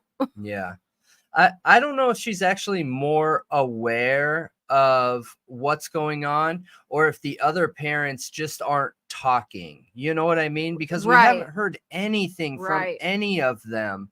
And it's really sad because I think that there's a lot of benefit in letting the public inside of how you're feeling, because, you know, whether they want to paint sleuths or people online or people like us, True Crime Talk Show, like bad people, the reason why we're doing this is because we care about it, because they were people, because they were part of our society, because they were American citizens, and we feel like that they had a really horrible ending in a really tragic way, and we want to see justice happen, right? And no matter how anybody tries to paint content creators around that, that's why people are interested in this. And it's really sad to see our justice system losing track in what it was originally created for. And it was originally created to be judged and graded by peers, your peers, the rest of society. You know, it is the town square, which towns used to gather together when there was a major crime and come to a single agreement on how to handle that crime in the best way that they see it. So I don't know. It blows my mind. Honestly, I have a hard time talking about it because it's a little bit ridiculous. I'm blown away. I'm blown away by it. I think in most situations, you're right, Allie, that it is smart not to talk and to let, you know, the court do what it needs to do. But I think the issue that the families are running into is they don't have much more information than the public. Yeah. So, and absolutely. I think it could be smart to talk, not to talk. But if I was in the position that Kara is in by what she's saying here, right? If this is actually her saying this message and this is actually how she feels and thinks, then I would not be able to stay quiet. I would be like, look, charge me with whatever you want, but I'm going to talk every time I'm out. Well, you know, stop me, try. Well, see, if I were to see, okay, if my kid or somebody I loved, if their life was taken and I see somebody being convicted of it, but I also see these other people or person who seems very suspicious and like they were cleared too fast and like there's a huge possibility they could have something to do with it, I would 100% be on the phone with the police trying to get them to look into it or asking people, anybody, to help. And if they didn't help, I would start talking to the public. Absolutely. Because I would be upset. I would want everybody to know because they're not looking into it. Absolutely. I agree 100%. And here, you have to get attention to these things if the police aren't willing to do the work. If they're not willing to do it, then you have to bring attention to it, and then they will be forced to. Yeah, I agree. I agree with you. Yep, I agree with you.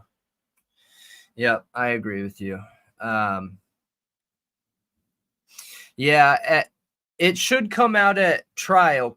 Right. If things are being handled correct, right? And I think that's the big question. Without going tin hat here, there are real questions that need to be asked around how thorough they have managed and done this investigation, how trustworthy that information has been done.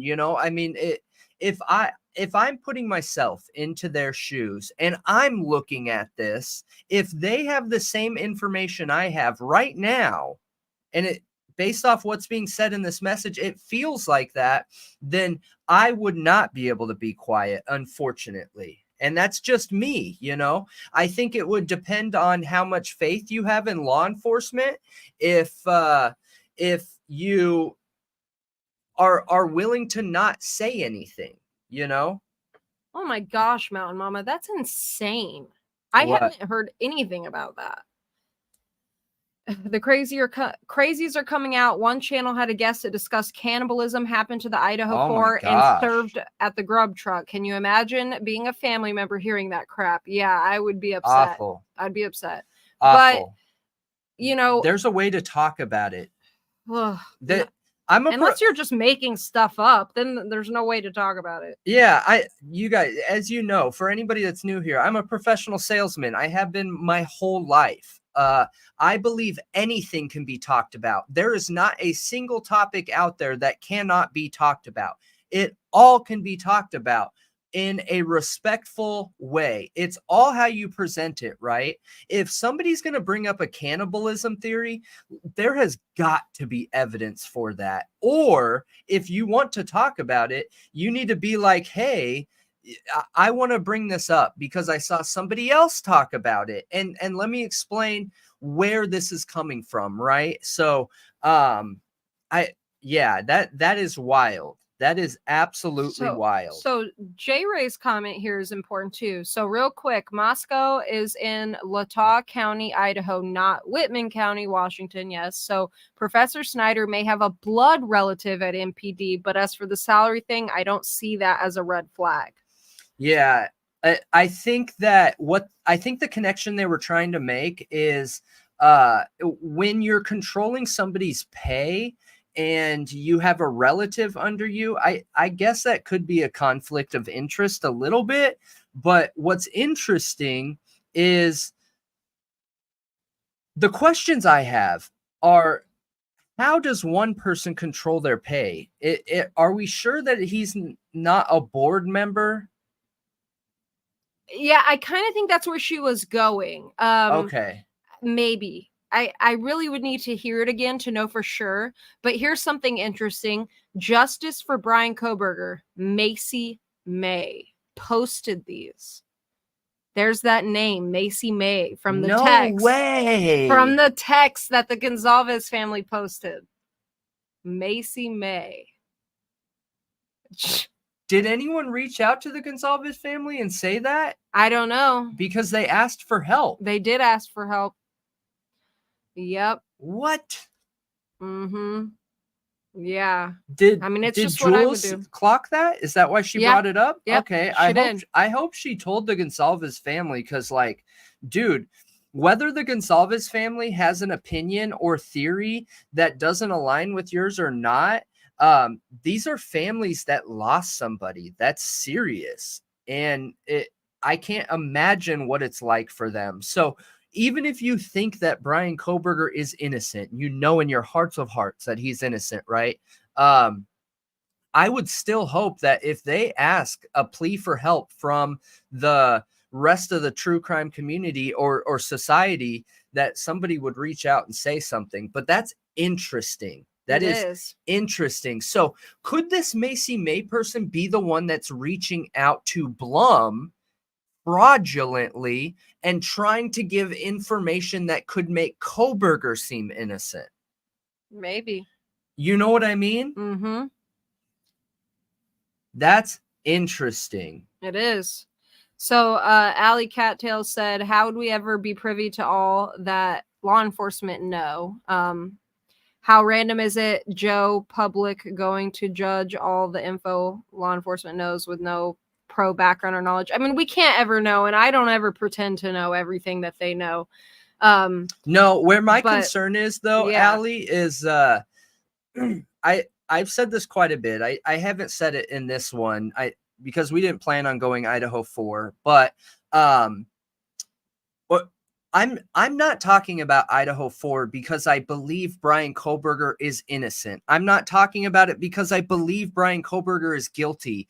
I mean, that's not what's important. What I fight for is for trust in our justice system. That is important to me. And something that people always need to remember that this case has a ton of people around it saying is like, law enforcement doesn't owe us anything. Law enforcement this. Let the experts handle it. Look, law enforcement has had a very high percentage of officers that have done fraudulent things, that have made mistakes, that have done things that aren't fair, just, good faith, or trustworthy. Have done things that are criminal as well. Straight up criminal. I mean, there's active cases in New York right now going on. So it's important for us to question our public our public servicemen.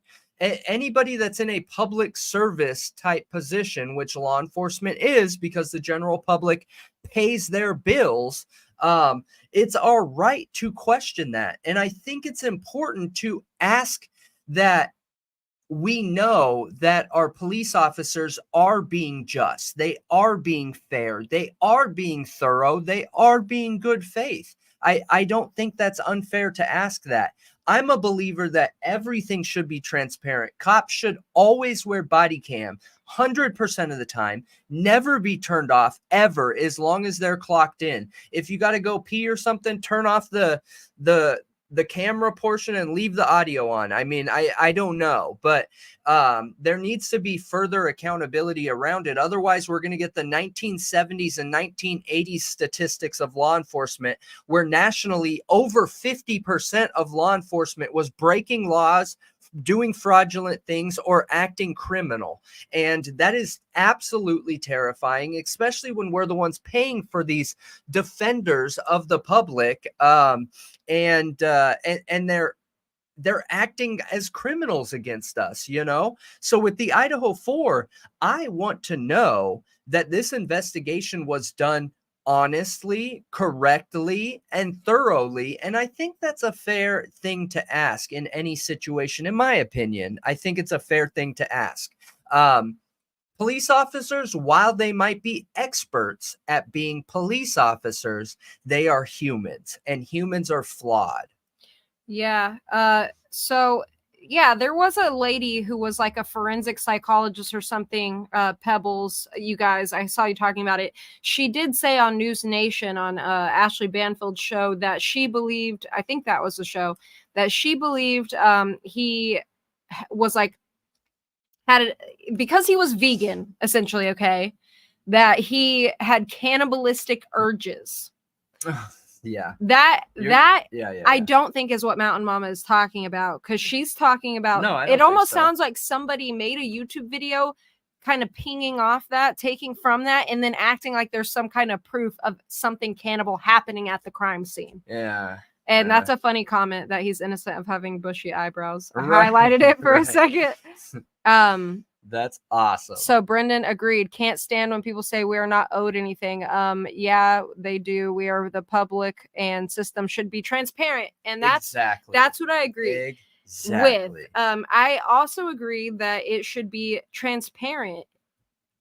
I don't agree with the gag orders. I don't agree with the gag orders. I don't agree with the secrecy. I do not believe that it's going to.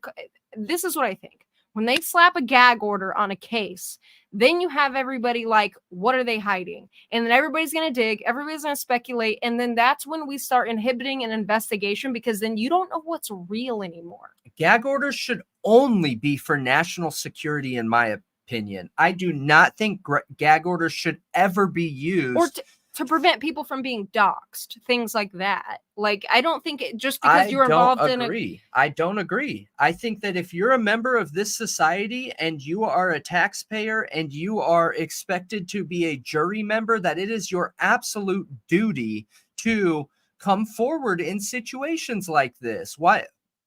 Names don't matter. Yeah, I'm not talking about names. I'm talking about very specific information that could lead you right to somebody's front door. Yeah, I don't think that any information like that needs to be out there. Like, hey, this is so-and-so who's an expert and this is their address. Like, that would not happen. Yeah, but they have it in documents. That's why they redact those things in a lot of documents they release. But how is this helpful, though? Like, where's the line before we inhibit an investigation? We just have to trust the process until trial. Then if they fail, we can talk about retribution. Not necessarily. So I believe that there is a line that, yes, we should trust our public servants to up to a certain amount here. And I think what would make them more trustworthy is transparency, though. So I just think that there's a lot of problems in our justice system right now. A lot of problems in our justice system. So you're right. That's the only thing we can do right now is wait to see where this goes in the trial. But I am absolutely going to judge their performance, grade their performance, and talk about their performance. And if you're a public servant being paid by taxes, it's kind of the expectation you're going to be talked about, you're going to be judged, and you're going to be graded, you know? It should be expected. Yeah. I feel like when everybody starts getting told to be quiet and not judge the police's work or their investigations is when we're honest. That's like, I don't know, that strikes me as risky, not judging your public servants, not questioning what they're doing, because then it almost becomes like Orwellian. Yeah, it does. It does. Absolutely. Absolutely.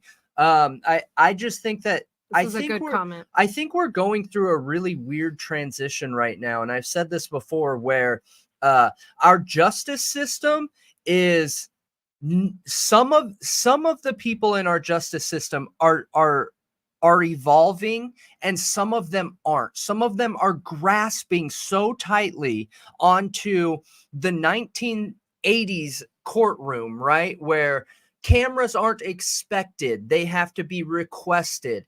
And we're moving into a technological age. There is no more talking in the shadows. That's just not a thing anymore.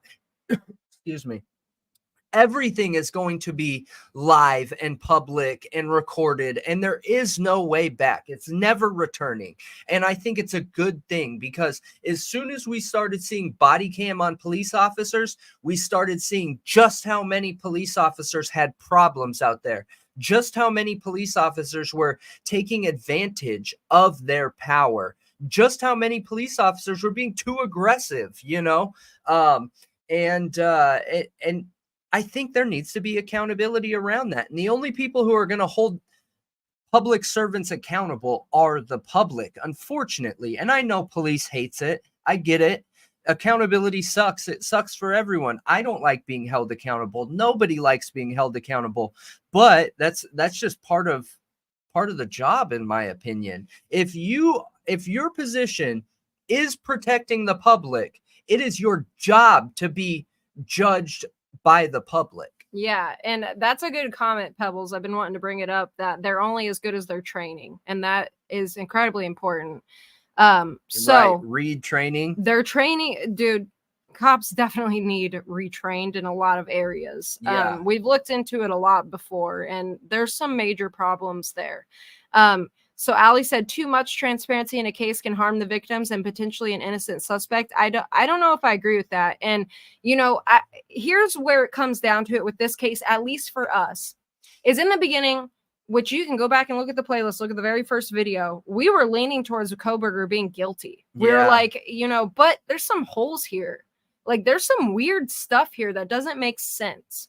Reading the PCA, which is released to the public. Like, these things are public, put out to the public for a reason. They're like, just like the Pacer account. You can go on there and you can look at things that they're public information. Yeah, that drug theory video is a good example, because so many people are like, how could you? I'm so offended that you would even talk about their mothers in that way.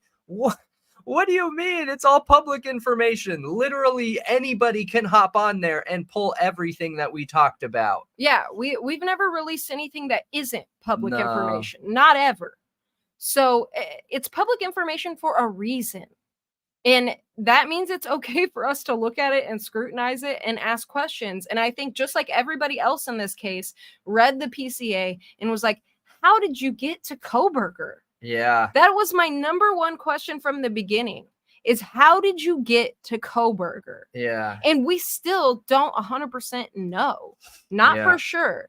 And then, you know, Brendan with him and the cell phone tower data and all of that, and he's, you know, worked in it for 15 years and knows it in and out for the most part. That's it. We just started poking multiple holes right through the evidence, and it doesn't make sense. So, I mean, I really, really hope that in this trial, they have some evidence that's way more condemning than what's in the PCA. I really hope so too. And that's what I'm hoping for too, because that is such a good point, that we actually came at this case at the Idaho 4 from an opinion of guilt. And things have just come up where I'm like, oh my gosh, this wasn't done right. Wait, why is law enforcement lying about this? You know, the second you see a lie, you would be crazy not to expect another. Am I right?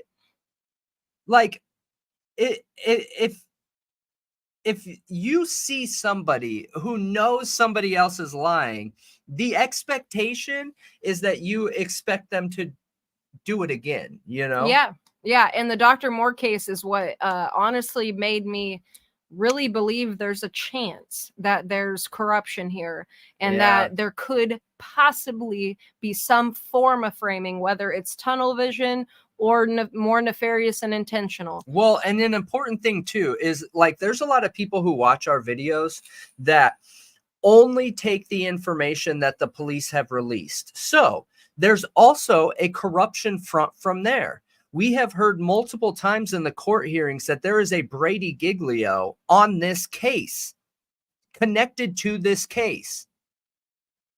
That can only happen when there's an investigation into one of the officers being conducted. There's something wrong there. Yeah, and here I wanted to mention something.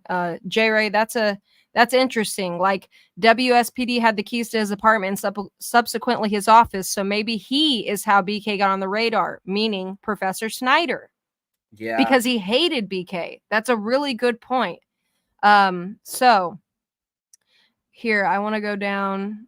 No, we're not judge and jury. No, but we're judge. We are judge. To the police. Yeah. To the police. We are allowed to judge them and grade them. I mean, it's our job because we pay them. Right. And if we don't demand change, it will never happen. Yeah. But this is a good comment. And I know you're just trying to give a counterpoint. Yeah. And I love that. And I think these are good things to talk about. Yep. And if anybody disagrees, fully disagree, that's a good thing. But if you were law enforcement trying to conduct an investigation, it's hard if everyone in the public is suddenly in the case via social media, like interviewing suspects. And here is where I agree with you. That is not a good thing. So up until they get their suspect and arrest him, then I think it should be closed to the public. I do not think everybody should just be able to do all of that work. Yeah. So in that beginning, up until they got Kohberger in December 30th, yes, nobody should have had information. Yeah. Nobody should have had all this. But once all those public documents, like the PCA, well, just once the arrest, it should have been completely transparent. Right. Bam, here you go, public. This is why he's our guy. This is why he's our guy. And I know they always keep a few things hidden, which is fine. I don't think it's fine, but yeah. Well, they do to make sure that he's the guy. And it'll be little intimate details like where something was in the crime scene, like specific to the bodies in the crime scene. I mean, if you have enough to arrest someone, it needs to be transparent. I don't agree. You don't arrest someone unless you know. Yeah. Come on. That's a good point. That's a good point. But like the 911 call, that is a huge thing to me. That is almost always released in a case like this. Yeah, but that idea of like what you're saying there, that is not how court works. You think it should be black and white? You don't go to court and trick the defendant into like, oh, well, how did you know that bit? We didn't release it to the public. No, you arrested him. Right. You took his freedom away. You took somebody's life away and put them in a concrete and metal cell. And you think it's not okay to not tell them all of the reasons why. That is insane to me. Yeah. So insane. Yeah, we haven't seen much. And Ian said the how do you get to Kohberger is a good question. And Allie, absolutely. We want people to have opposing views here. So I know there's a lot of content creators out there that don't like a community that has opposing views. I absolutely want opposing views, and we'll never put somebody down for having a different view than us. No. I say it all the time. I only know one thing, okay? One thing in the world, and that is that I don't know anything, right? I try to be a sponge and just absorb everything around me. And I don't think I know everything in anything. You know what I mean? I think that's always a good question to ask, Allie, is if we're doing more harm than good. I think that's a good moral judgment is, am I doing harm in this situation right here? Yeah.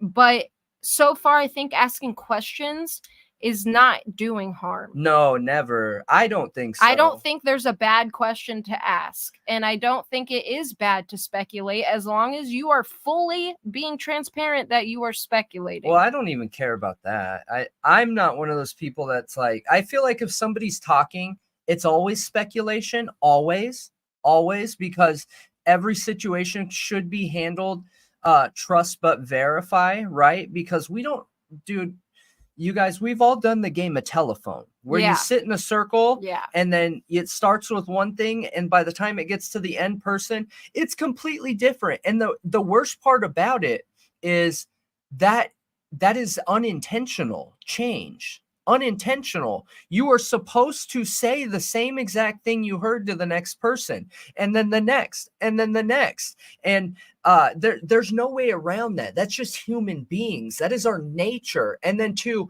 look at law enforcement and public defenders and our politicians and any office that represents humans, and to think that they're not going to deal with those same things. That's why it should be public information. That's why it should be transparent. And I also think it's the public's job to be more understanding in these situations, knowing, look, our law enforcement is going to make mistakes. It is absolutely going to make mistakes. We need to be a public that understands and accepts that in these situations where they're little human mistakes, right? And lets our law enforcement move on and move forward at the same time. Now, the reason for transparency is to help prevent big mistakes from an officer breaking into somebody's house and beating them senseless and shooting them in the mouth. Like one of the cases we covered, you know, where was that? Alabama or Missouri or Mississippi? Like, that should never happen. That's a big mistake where that officer needs to lose their job. It was 6 officers. I know. I'm just using it as a simple example, though. But like little mistakes, like let's say an officer's having a really bad day, right? And they pull somebody over, and that somebody is like, "Look at you! How can you be an officer? You're so ugly!" Like just attacking them, right? They're just attacking them, and this officer is like, "You know what? F you! I'm writing you a gnarly ticket." And they give him a ticket. That I feel like that's a small mistake that should be able to be not overlooked, but corrected, and the officer move on, right? That's just normal accountability around any situation. Yeah. You know what I mean? Yeah. And I saw you guys talking about, Cynthia asked if there was a book written, and yes, While Idaho Slept. And there is some interesting information in there because that author talked to Dylan Mortensen's father. And he also apparently had access to some documents. I don't know what they were, but Crime Sleuthin actually wants to do like a go through this book together, talking about it and stuff like that. And so I downloaded the audio, and then we should be able to like go through different chapters and things like that. And I think it's a really good idea. I think she's onto a really, really, really good idea with that. You know, that way. Look, I'm not going to read this book unless I have a reason to. And going through it with another content creator is a reason for me to do that. You know what I mean? Otherwise, I would prefer just listening to podcasts and critical thinking. That's just more my area of preference. But oh, that's interesting. And I enjoyed that podcast, Allie, Surviving the Survivor. He has a lot of good guests on there. Yeah. And he focuses heavily on the victims and everything. I will have to go listen to it. But I, you know, there is interesting information about Dylan in there, and we talked a little bit about it because what was her name? It was Character Analysis who talked about it, and she played a little bit of audio from the book where Dylan supposedly, basically the part that we heard of in the PCA where she opens the door and peeks out and everything she heard that night, and kind of goes a little bit deeper, saying that she thought maybe Ethan and Xana had a fight, and when the person said, "It's okay, I'm going to help you," she believed it to be Ethan there to help, which kind of implies Dylan had no idea what was going on that night. So I mean, I don't know. We really have no way of knowing the truth. I don't think Blum's, I don't know which books you're talking about, Tony. We have While Idaho Slept, but Howard Blum's book isn't out yet. Just his articles.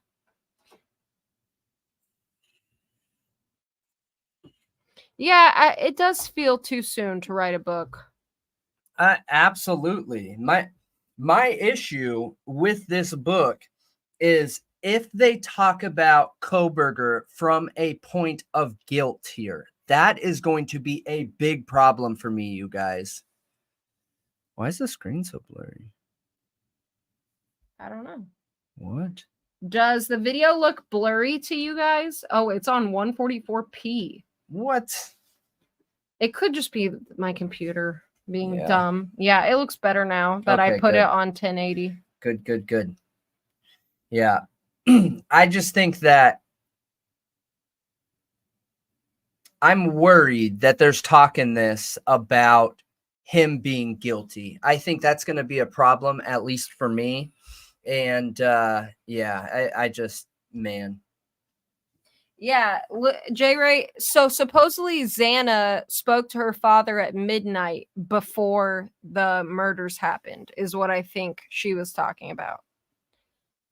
Because we just read through Kara's statements on Facebook. Yeah.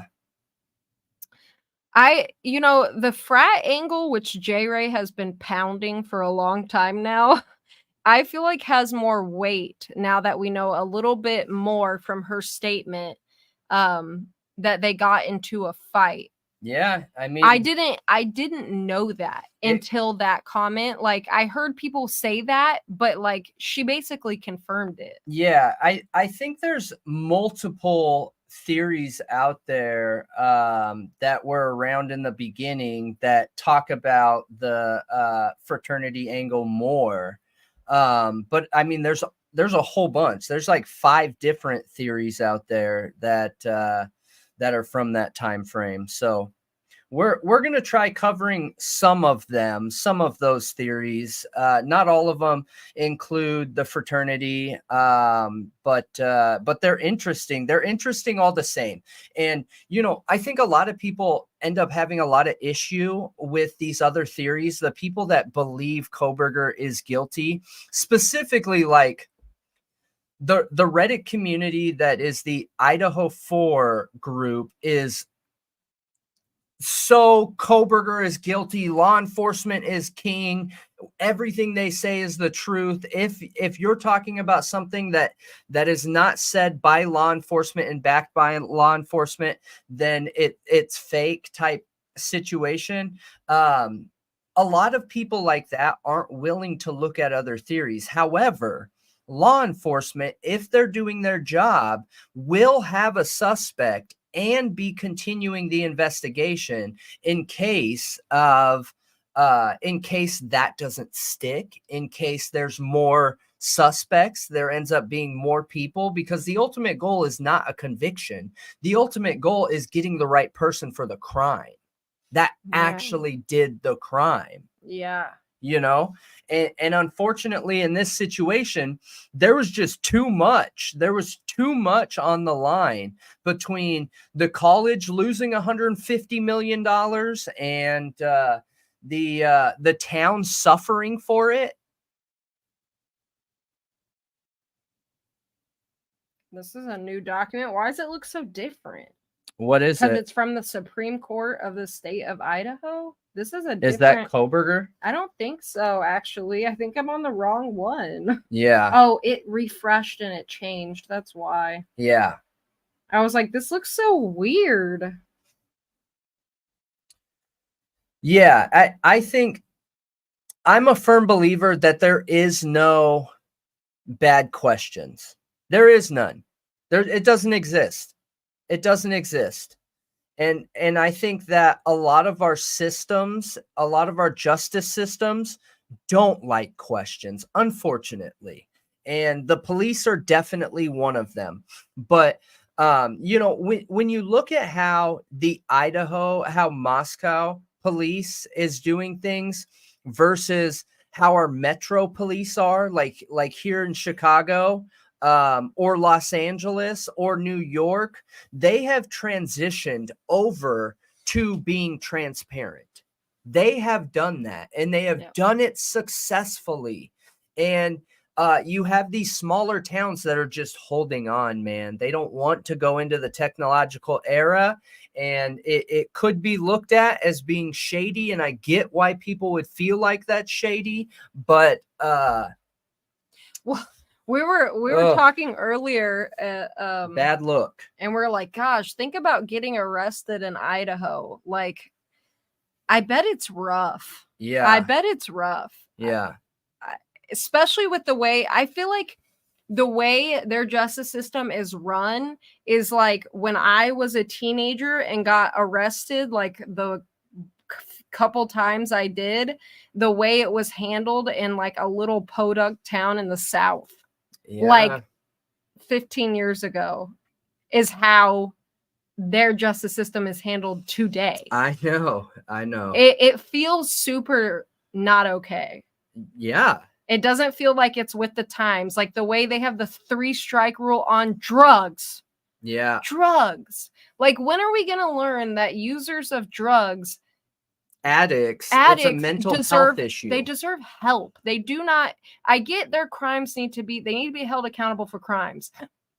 But the reason they're doing the crimes is because they're not right in the head.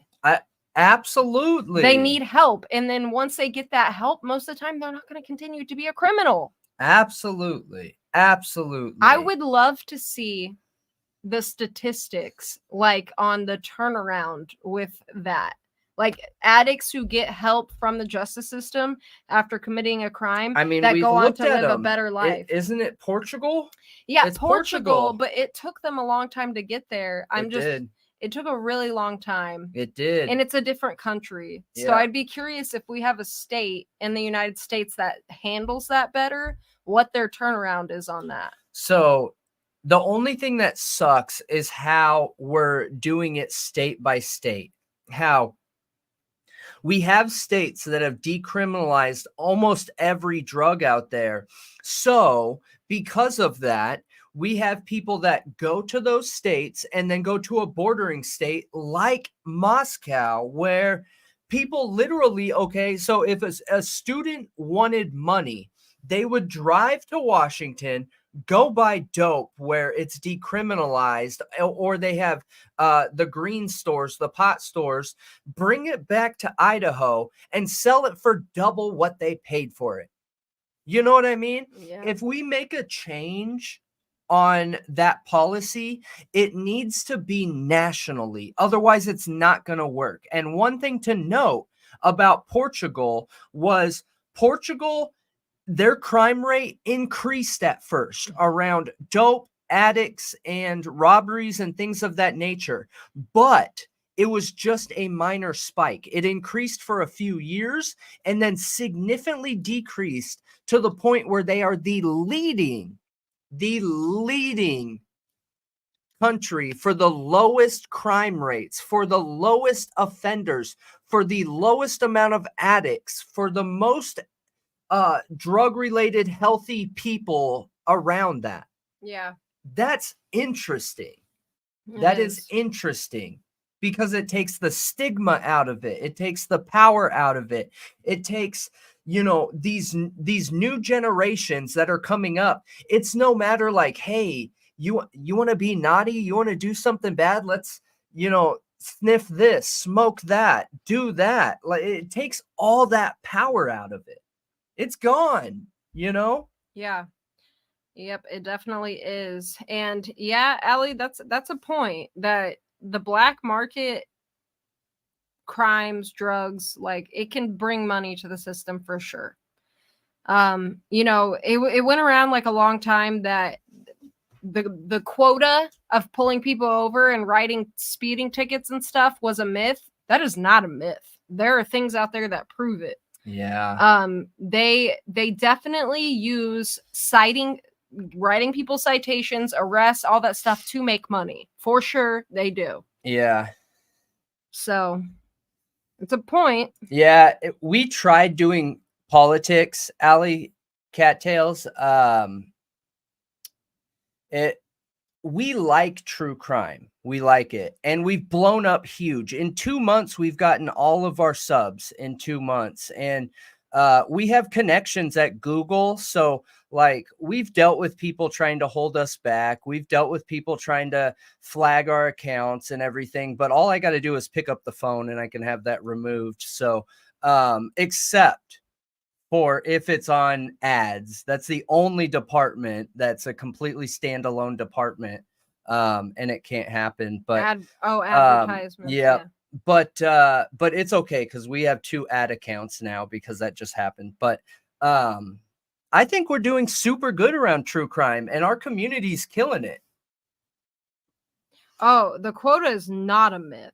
It is not. No. I have read many reports proving it now. But I've heard that they've altered the accountability around the quota to where, and this doesn't make it better, to where it is money focused, not ticket quantity focused, which, yeah, that just means they're looking for bigger tickets and less of them. Right. That's scary. You know what I mean? Yeah. Yeah, politics get people all up in a tizzy, man. Yeah. Yeah. I mean, shoot, I think it's our job to complain. So people be ready because I'm complaining. I'm coming for you, police, you boys in blue. I'm going to complain my head off. I will. Because if you're protecting me, I have the right to judge your job 100%. And I am going to abuse that right. Yeah, I mean, if I were to see an opportunity to pass legislation or get people together to do it, I would take it. I just don't know what it would be for this yet. We don't know the outcome of this. I'm not a local to Idaho. Like, for instance, what's the case? Davina Janeo. And she was a part, okay, we covered her. She was a part of the girls in New Jersey who were killed by sex offenders back in the 90s and 80s. There were several of them, and one was Amber. Gosh. Yeah, our purpose, though, Allie, is entertainment. I'm not here fighting anything. I was just joking. But I'll judge anybody. I will absolutely judge anybody. But that's because Amber? That's our right to do that. I'm trying to remember her name, but they were a part. Her family. We have a lot of YouTube creators that I don't know if they are just like threatened that we're here or what it is, but what? I feel like entertainment is a real change. We're here to keep our viewers happy. We work for our viewers. No, I appreciate the idea. Absolutely. Absolutely. But the true crime talk show is already in motion. We got our business license. We're tax ID. It is coming, baby. Yeah, we're a talk show. That's what we do here. Yep. So but it was Megan Conca. Okay. Not Kanka. I think it's Conca. Megan Conca, Davina Janeo, and Joanne D. Alessandro. And they created Megan's Law, which helped because there were so many sex offenders who were just getting released on the streets because they were putting them in like psych wards, and then they weren't doing their full time, and they would just get released. Yeah. And then they would turn around and like abduct these little girls and hurt them. But I thought that was really cool that the family did that. But I feel like a family of a crime is better. They're going to be better funded by the public because everybody feels bad. You know what I mean? Like people are going to rally behind them to support them, and they have more, I don't know. They're going to sway minds because they're going to be able to pull at people's heartstrings, especially legislators. I agree. So that is the perfect position to be in. Yeah. To create laws and legislation around crime like this. Yeah. Now, if I see an opportunity for that, I will take it for sure. Yeah. But I think our main issue here is there corruption in the police department? Did they investigate this well enough? And that really comes down on the heads of that police department and the people that manage it. Yeah. I don't know what laws could be put in place to help that. There already are laws surrounding that. They just might not be following them. Yeah. Yeah, I don't know. And sometimes uncovering the truth is really what you need to make a change. So no, absolutely. Absolutely. Absolutely. We are gonna have guests, Tony. That's the ultimate goal. We're actually going on Drunk Turkey's show soon. I think so. Yeah. We have a guest who actually is going to talk about her experience surviving a serial killer. Yeah. She is a serial killer. The serial killer chased her, and what? Yeah, but we will. That's the goal, is to have more guests. Yeah, but we're just getting started. So. We are. So we've only been doing this for 2 months, 60 days. So and that's we revamped everything. And I've been a salesman my whole life, so talking is what I do. I'm not looking for any kind of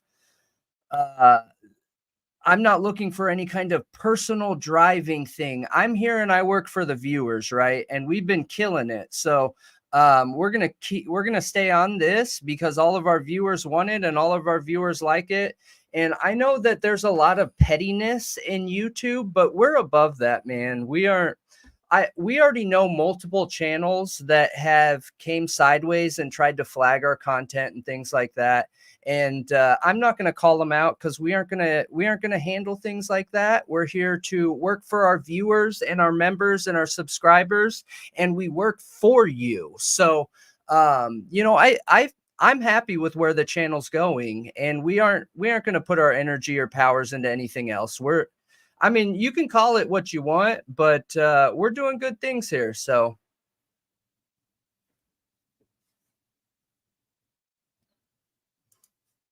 Yeah, I mean, honestly, if we're being honest here, if you feel like that's such a good thing to invest in, then I feel like you should. But we're good. I appreciate it though. So, Tony made a comment, this comment, and then Violetta's like, I love being drunk. Yeah. It just made me laugh. But so with the police department, I agree with you. I'm Thanks, Anne. That's so awesome. Yes. An OG member. I know. Annie is an OG member for real. And we love you for it. Okay, but what were you saying? Oh yeah, you guys. Hey, did you guys see that Harsh Reality joined the Discord? Oh yeah, yeah. So that's awesome. That is super awesome, and we're super stoked that he's there. And yeah, we appreciate you, Harsh. Yeah, I'm glad you guys do. I'm glad you guys do. I feel like we've got nothing but good things from everybody. So, you know, we aren't changing the way we're doing things because what we're doing is working. And I think that, like, what did Tony say? Tony was like, "Hey, just be ready for like the dark side of YouTube." We already have it coming. And we have content creators that are like trying to hold us back and things like that.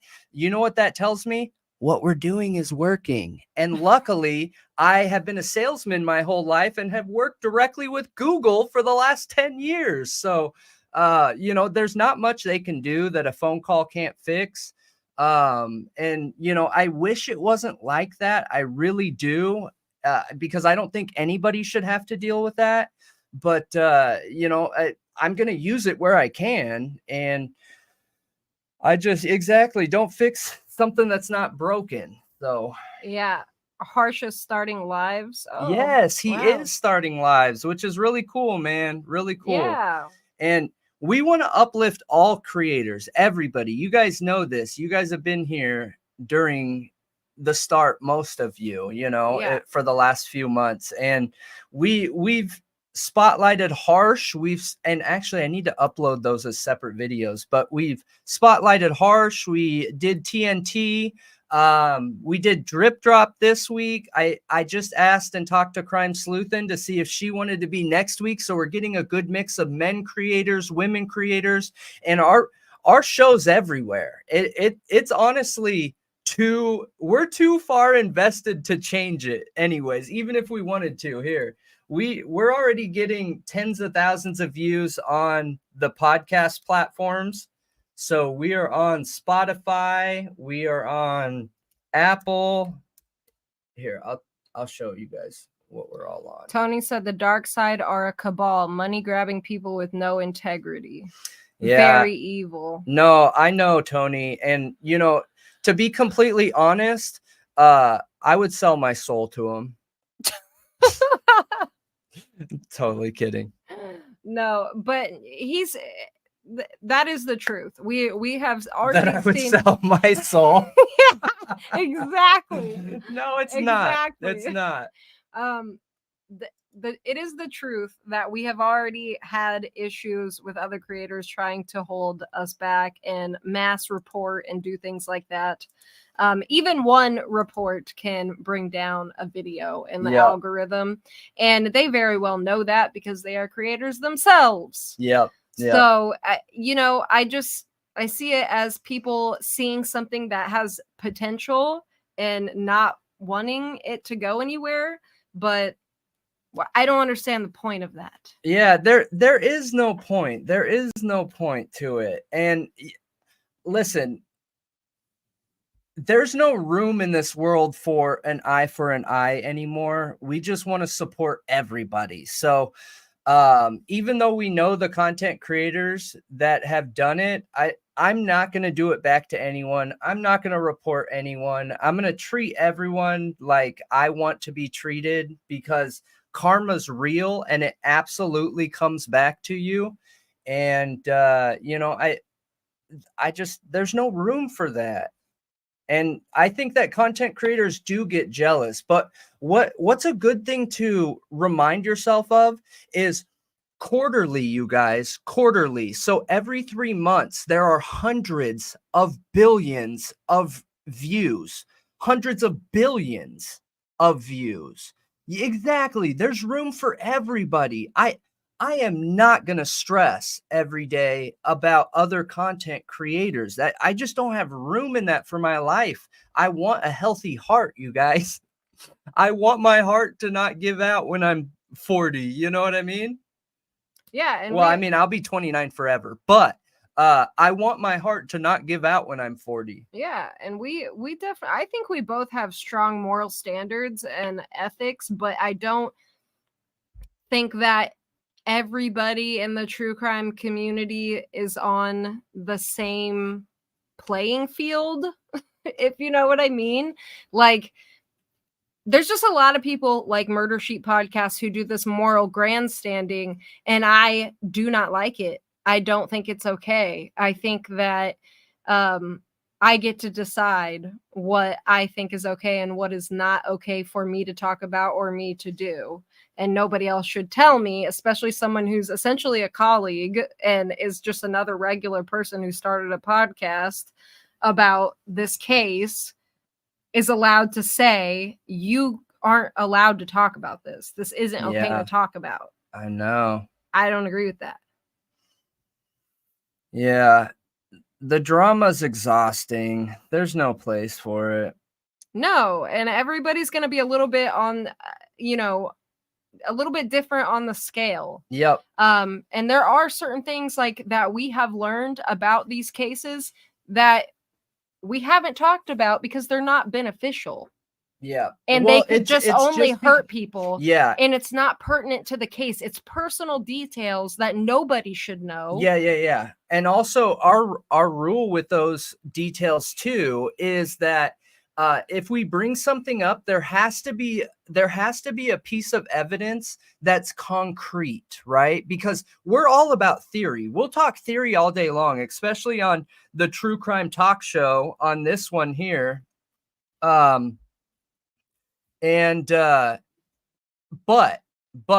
I personally would like there to be some little bit of evidence dug into concrete, something to tie it into, you know, otherwise it's just a theory, complete and total theory. And that doesn't help anything, you know? Mm-hmm.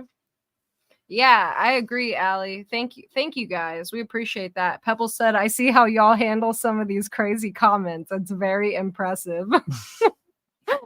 Sometimes I troll. So the really bad comments is always him responding because he doesn't get offended by anything. No, like nobody can offend me. Ever. Never. Nobody could ever offend me, ever. I always take all of it with a grain of salt, unless I see constructive criticism that I feel like is beneficial. And I think we both see that and like are open to it. But sometimes I'll be like, well, do you think? And he's like, no. Look, they didn't even watch the video. They literally just came to the video to leave the comment because of the thumbnail and watched nothing. And if they watched the video, they would have seen this and this and this. So no, don't even think that. They're wrong. Yeah. So he's really good about that. Honestly, I think if I was on YouTube all by myself, I would have more problems with it if he wasn't my co-host and a part of the show with me. I think I would have more issues. Yeah. So he handles the troll comments. Yeah. You can tell from people that are commenting or taking part in chat, or whatever, you know when they're there for a positive reason or they're not, right? And I'm going to talk to everybody every time, no matter what, because we're a network, we're a company, you know, we've created a company and there is no turning back, dude. We have tax IDs on the way and there is no going back. So the only way to do that is to communicate and work with your viewers and the people out there. You know, the demographic is true crime, and even the people that are trolling on our videos, they're the true crime demographic. You know what I mean? So the best way to handle that is the way that you handle any like customer complaint, right? Every once in a while, you'll see me joking, like on the drug theory video, people left so many comments that were, oh my gosh, did you see how he ignored her? That's, people tried saying I was being abusive. People tried saying all kinds of funny stuff. And most of the time I trolled back and I was just like, yeah, oh my gosh, I'm glad somebody said it and made it seem like she was talking, like she's complaining about me being abusive. I don't know. It was just funny. Every once in a while, I'll troll back. Yeah. But it's never bad. Tony, drama's super entertaining. You're not wrong. Like, it is entertaining. I will give it that. Like, there's a reason Keeping Up with the Kardashians and now all the spinoffs have been on TV for over a decade. Like, drama's entertaining. Everybody eats it up, but the point of the channel isn't that, so we're just not going to peddle in it. No, no, I don't want to be a part of any of it. If someone talks trash to me, I'm going to tell them something nice about themselves, you guys. I don't, nobody can offend me, you know? I don't want people, right, nobody puts Willie in a corner. Exactly. Where did you see that? Yeah. Tony. Yeah, nobody's allowed to. Nope. Not even him. I will say what I want to say. I just got to let him get his train of thought out first. Yeah. Or else he will forget it. And then people don't understand that. No. And also, a lot of times we get comments where people... Funny till you start getting welfare checks. Right. A lot of times people will watch one of our videos and not understand that one of us is leading.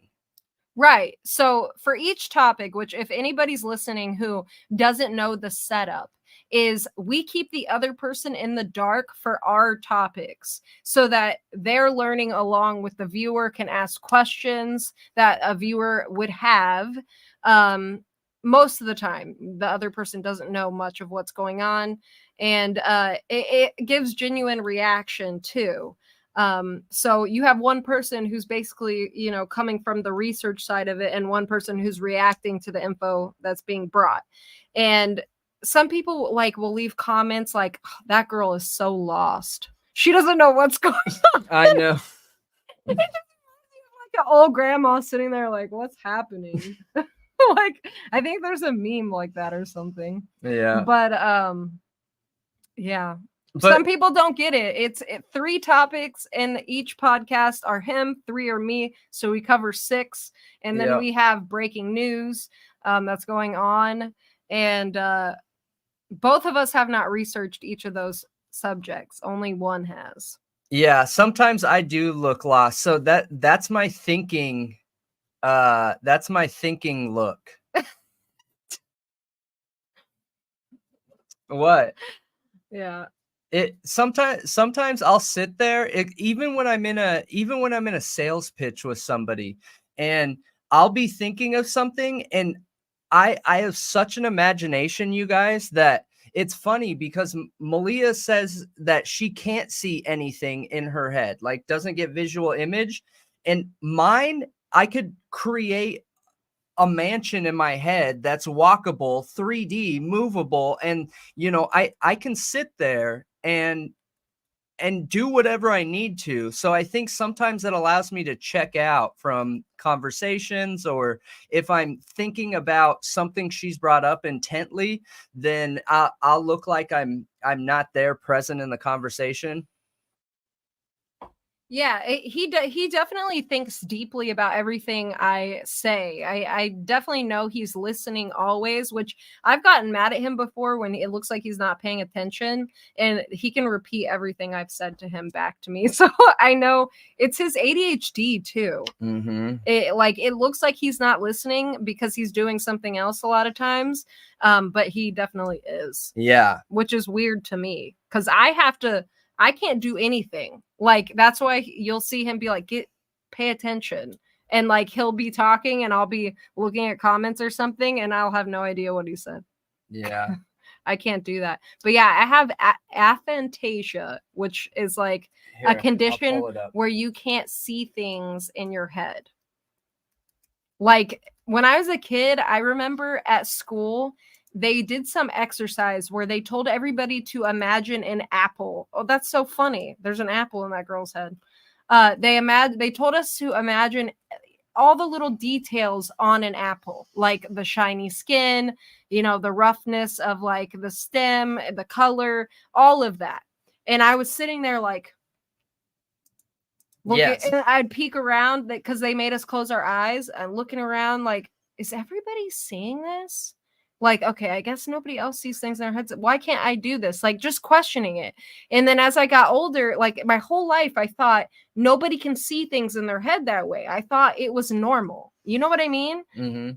No idea. Yeah. No idea that people can see things for real in their mind. And until I found this artist who had what she said was aphantasia. So I started looking it up, and she basically said she has to have visual examples always to be able to make her art. Always and something to look at. And that's how she gets around it. And I've always been a really good artist, which is weird, being good at art, but not being able to see things in your head. Really, really odd. And you're right, Mountain Mama. I don't think that victims of crimes should ever be used as a way for there to be drama. I agree with you 100%. Yeah. I think when we were talking about drama, we're talking about like pettiness that creators have. Normally a creator tends to do lives at a certain time, release videos at a certain time, things like that. And you'll get other creators who will do things that like try and overlap people, or try and release their video when other people are doing theirs, or like trying to cause issues in their community, hop in their chats and create drama and put people down or sidetrack, and like they will try and flag their content. Like I think our channel's been flagged like, I don't know, 12 times or something like that. And that's the drama we're talking about, Mountain Mama, not around victims. Yeah. So this test, Rumsey, is to see where you are on the aphantasia scale. So there's people who can see in their head like it's really there. Yeah, that's me. And there's people who can see it pretty well. It's pretty vivid. Then people where it's like kind of realistic, and then it's dim and vague, and then I only know I'm thinking of an apple. I can't see nothing in my head. I'm about a 4, so I can get like little glimpses of it, kind of, but it's between 4 and 5. I can't see much. Like he'll ask me what I think something will look like in the studio, or anything, and I cannot tell him like if I think that's gonna look good or not. No, I have to see it to know. Yeah. And then a lot of times he'll like buy something and put it up and be like, oh, I don't like that, and he'll be so mad. He'll be so mad. But I can't help it. I literally, and that was something that I didn't understand. Like, and it used to make us mad at each other. Yeah, I'm a 1 all day. I can do anything and everything in my head. Spin an object in your head? Absolutely. I'm doing it right now as I'm talking. I want to know, where are you guys on the scale, if you don't mind? Are you a 1, 2, 3, 4, or 5? Oh, one. That's so interesting, Bon. I've never connected that. So visualization is very big in manifestation, and like manifesting good, positive things in your life, or like you dress like the position you want, or you speak like the person you want to be, you act like the person you want to be. I wonder if things like this come into play with that. I've just never thought about that before. And that is incredible. That's incredible. Oh, maybe that's why I've been so lost my whole life. Yeah. I agree, Violetta. I think part of it could be my ADHD too. I do think so, because in order for me to be on point, like sometimes you guys will hear me talking and I just can't get my words out. I can't get my words right. Like I'm mixing stuff up. I'm thinking of things wrong, all this stuff. And it's probably because my blood pressure isn't high enough to give me enough oxygen to my brain. And in those times, I will have issues doing this unless I'm doing something with my hands. I'll have to be doing something with my hands, moving, rocking, something like that. And that helps me get back on track. So when it comes to like visualizing an apple in my head, I can visualize anything as I'm talking right now. And a lot of times it helps me with speaking, because if I'm focused on speaking, then I lose my train of thought, if that makes sense. I don't know if only someone with ADHD will understand what I'm talking about or what, but. I'm sorry, Alley Cattails. That's sad. Oh, that's awful. I had an 18-year-old cat who literally was with me from birth till like 18, and I couldn't imagine my cat passing. It felt like a family member. Like it felt like literally a human in my life passing horrible. away. It's such a long time to have a pet, and when they pass, it's so hard. But I hope you can get your mind off of it, and I'll stop talking about it so that you can. But I just wanted to, say I'm sorry for your loss, and time is the best way. I don't know. It's the time heals all things, is what I'm trying to say. Yeah, exactly, Bon. And I agree, and that does suck with pets. I probably was closest ever to a dog I had, and it's always sad when that happens. Liz is a 5. Regina said a 5 right now. No way, Liz. You're a 5? I'm a 5 right now. Can't see anything. So maybe it can change a little bit depending on what you're doing, I guess. Yeah. Yeah. I had no idea this was a thing, you guys. It's wild. So if you're a 5, you're part of the 2 to 5% of people who have aphantasia. It's the inability to picture something in your mind's eye. It doesn't affect imagination or creativity. It's just a different way of thinking. Yeah. It's really weird. Like, did any of you guys know about this before we brought this up here? Because it's wild to me. Like, to know that we're part of that little amount of people, that tiny percentage of people who don't think like everyone else. But what's also is a weird question to me is, then why can I dream and see such real things in dreams? That's so strange. I don't know. Because maybe it's a control thing. I've even had like prophetic dreams where I've literally seen things before they've happened, and I've had crazy nightmares that felt so real that like I woke up and was like, am I even in reality right now? Like, what is happening? Yeah. I've had such vivid, realistic dreams. And I'm like, then how come when I'm awake, I can't see things in my head? Maybe it's different. Things are different when you're dreaming. I don't know. I'm not sure. Or, J-Ray, visual memory. Yeah. Can you visualize the past?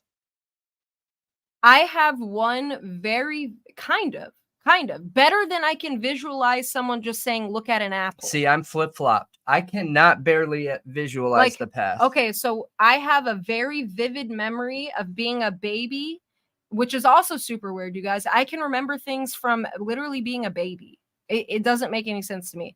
But it was more of the smell and the sensation.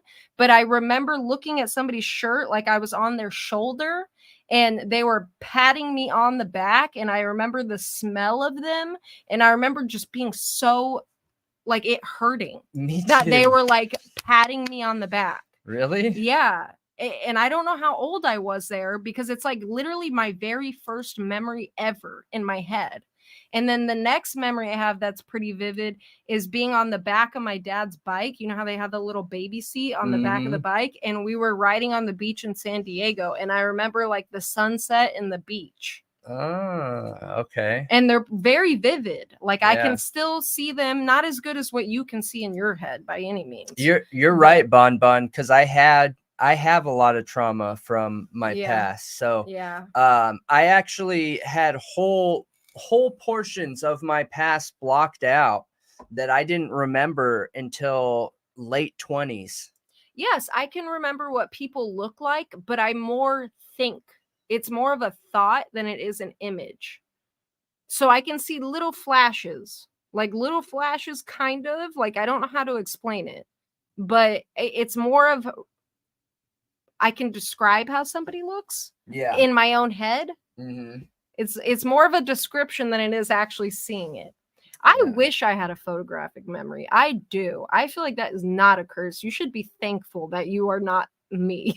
Okay? Be thankful. I don't think I have a photographic memory, but I can create anything in my head. Whole blueprints. Like whole snapshots. That's incredible. Yeah, people's brains will protect them from stuff that's too hard to go through. They will. It was a strange situation, but I believe my brain did what was best for me. Yeah. Which was, forgetting it. You don't think you can think about anything without visualizing it? And I'm sure that's the way people are when they have a normal brain that can visualize things. I'm sure that is normal for a lot of people. See, when I was little, I used to do this thing when I would go to sleep. I would tell myself what I was going to dream about, and I would make it a game like I was watching movies in my dreams, and it legit worked. Really? Yeah, I would make up my own dreams. And I'm guessing it's almost like a form of lucid dreaming where you can control your dreams. That's strange. But isn't that weird that I can do something like that and have super amazing dreams, but not see anything in my head? Yeah, I agree, Bon. I'm a huge believer in that you can believe things into reality. No way, Pebbles. That's wild. See, you're kind of like me, remembering things all the way from when you were a tiny little kid. And I had a therapist once tell me that is super strange. Like, because there's a certain part of the brain that develops that forms long-term memory, and it's not there until I think you're like 5. She said that has to mean there was a certain part of your brain when you were little that was more active than a normal person. She was kind of describing how it would work in the brain for somebody to remember things that early on in life. Not that it's not possible, but that has to mean there's something different. Strange. Yeah, that's strange. It is. And those memories too are not memories that were ever told to me. Like, nobody ever talked to me about those. I don't have any pictures of them. I just remember them. Yes, I daydream. Yeah, he daydreams a lot. Yeah. Oh, yeah. No, yeah. I was just talking about that, Bon. There's no stories of it. It's as random as somebody burping me as a baby and as random as just riding on the back of my dad's bike as a baby. And I don't have any pictures of that. I don't have anybody who's talked to me about that. It's just a memory. And I did ask my dad one time once I was an adult, like, hey, do you remember doing this at any time? And he's like, oh yeah. He said, I think I did do that a few times actually when you were a kid. You remember that? And I was like, yeah, I do. Wow. And my dad wasn't in my life for a lot of my life. That is crazy. So Mountain Mama says, I am visual with memories. I can see memories almost like a movie. I had a severe head injury with amnesia in 1998. And after I got my memory back, it became even sharper. Oh my gosh. Insane. That's wild. Wait, isn't that contrary to what people normally experience with amnesia? I have heard of people getting head trauma and amnesia, and like just knowing how to do something they never knew how to do before, though. Really? Yeah. Hmm. So that's really interesting, Mountain Mama. Wow. Yeah, that is incredible. I wonder if because one part of your brain got damaged, it's almost like neurons or blood flow or something got rerouted to the part of your brain that stores memory. Huh. Like the structure of your brain changed and just so happened to make that area more active. That's interesting. I wonder if that's a possibility, because I believe that can happen in the brain. Certain areas can become more active when other areas aren't, to kind of make up for it. Yeah, I think it's very possible. The body, I really do. The body is amazing. It is. That's what I always wonder. Am I remembering from a story or something I overheard subconsciously? Yeah, I wonder that too. I do know that my mom told me as a baby, though, that I would get like really uncomfortable and get super angry. Like she tried to put tights on me as a baby, and she said I would stiffen my whole body and just scream bloody murder. Like every time she tried to put tights on me. Rumsey, I think I figured my thing out. I like building companies, like things. Not like that. Yeah.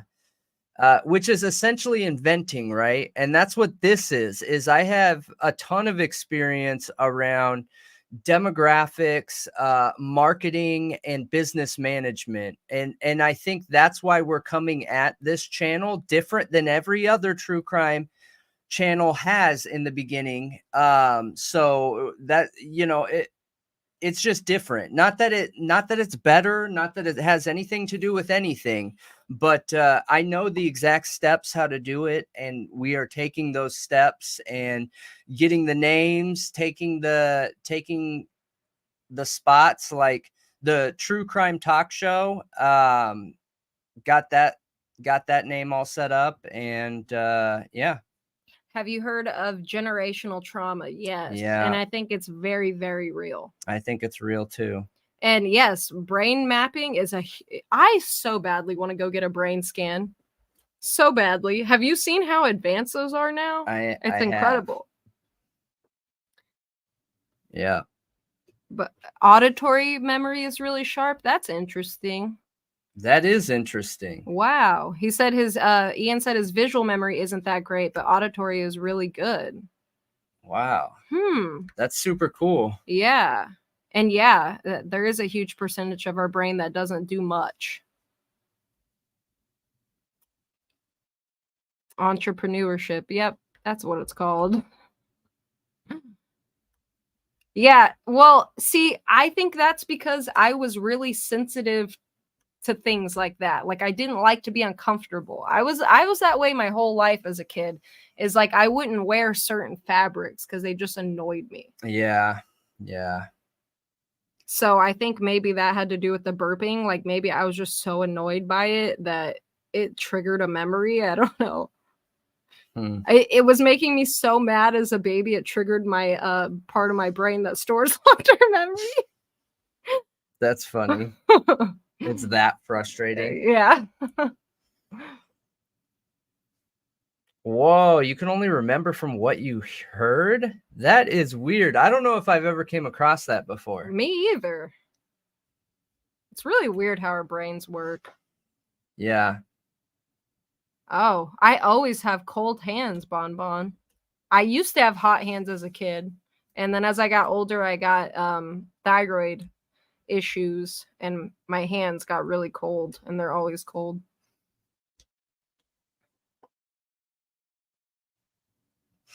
All right, everybody. I think that is the show tonight. This second half was pretty laid back, but awesome. And yeah, like and share. We'd appreciate yes, we appreciate that.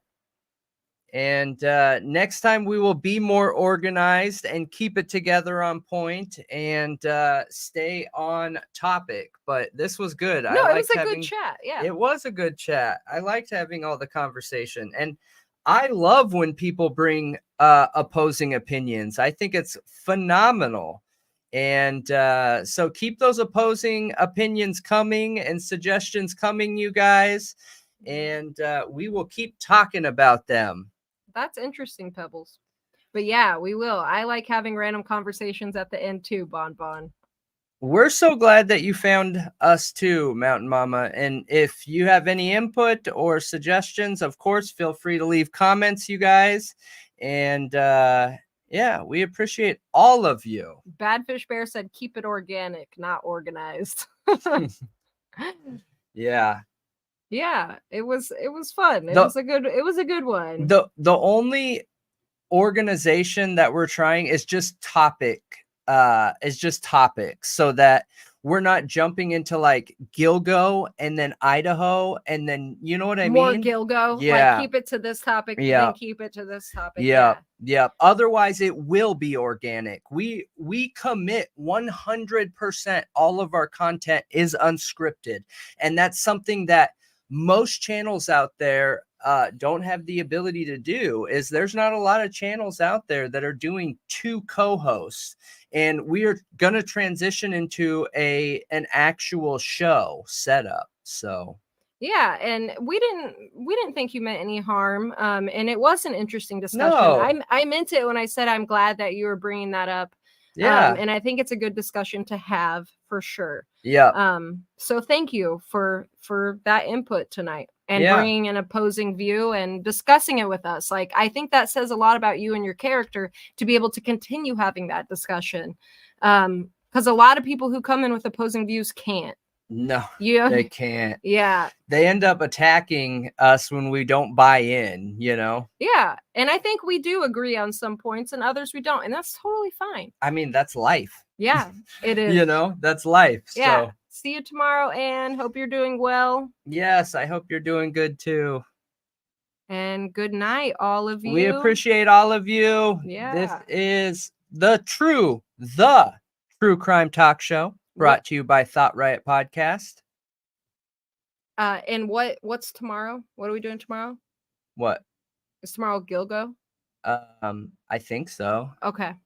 Maybe. We'll put out a post to remind everybody tomorrow. Yep. Gilgo is wild. It is wild. Yep. And we're going to dig into it. We are. All right, you guys. We appreciate you all. Yeah. Have a good night. And to all, a good night. And a hot tub. And a hot dog. Oh, yeah. The hot dog's great. Bye.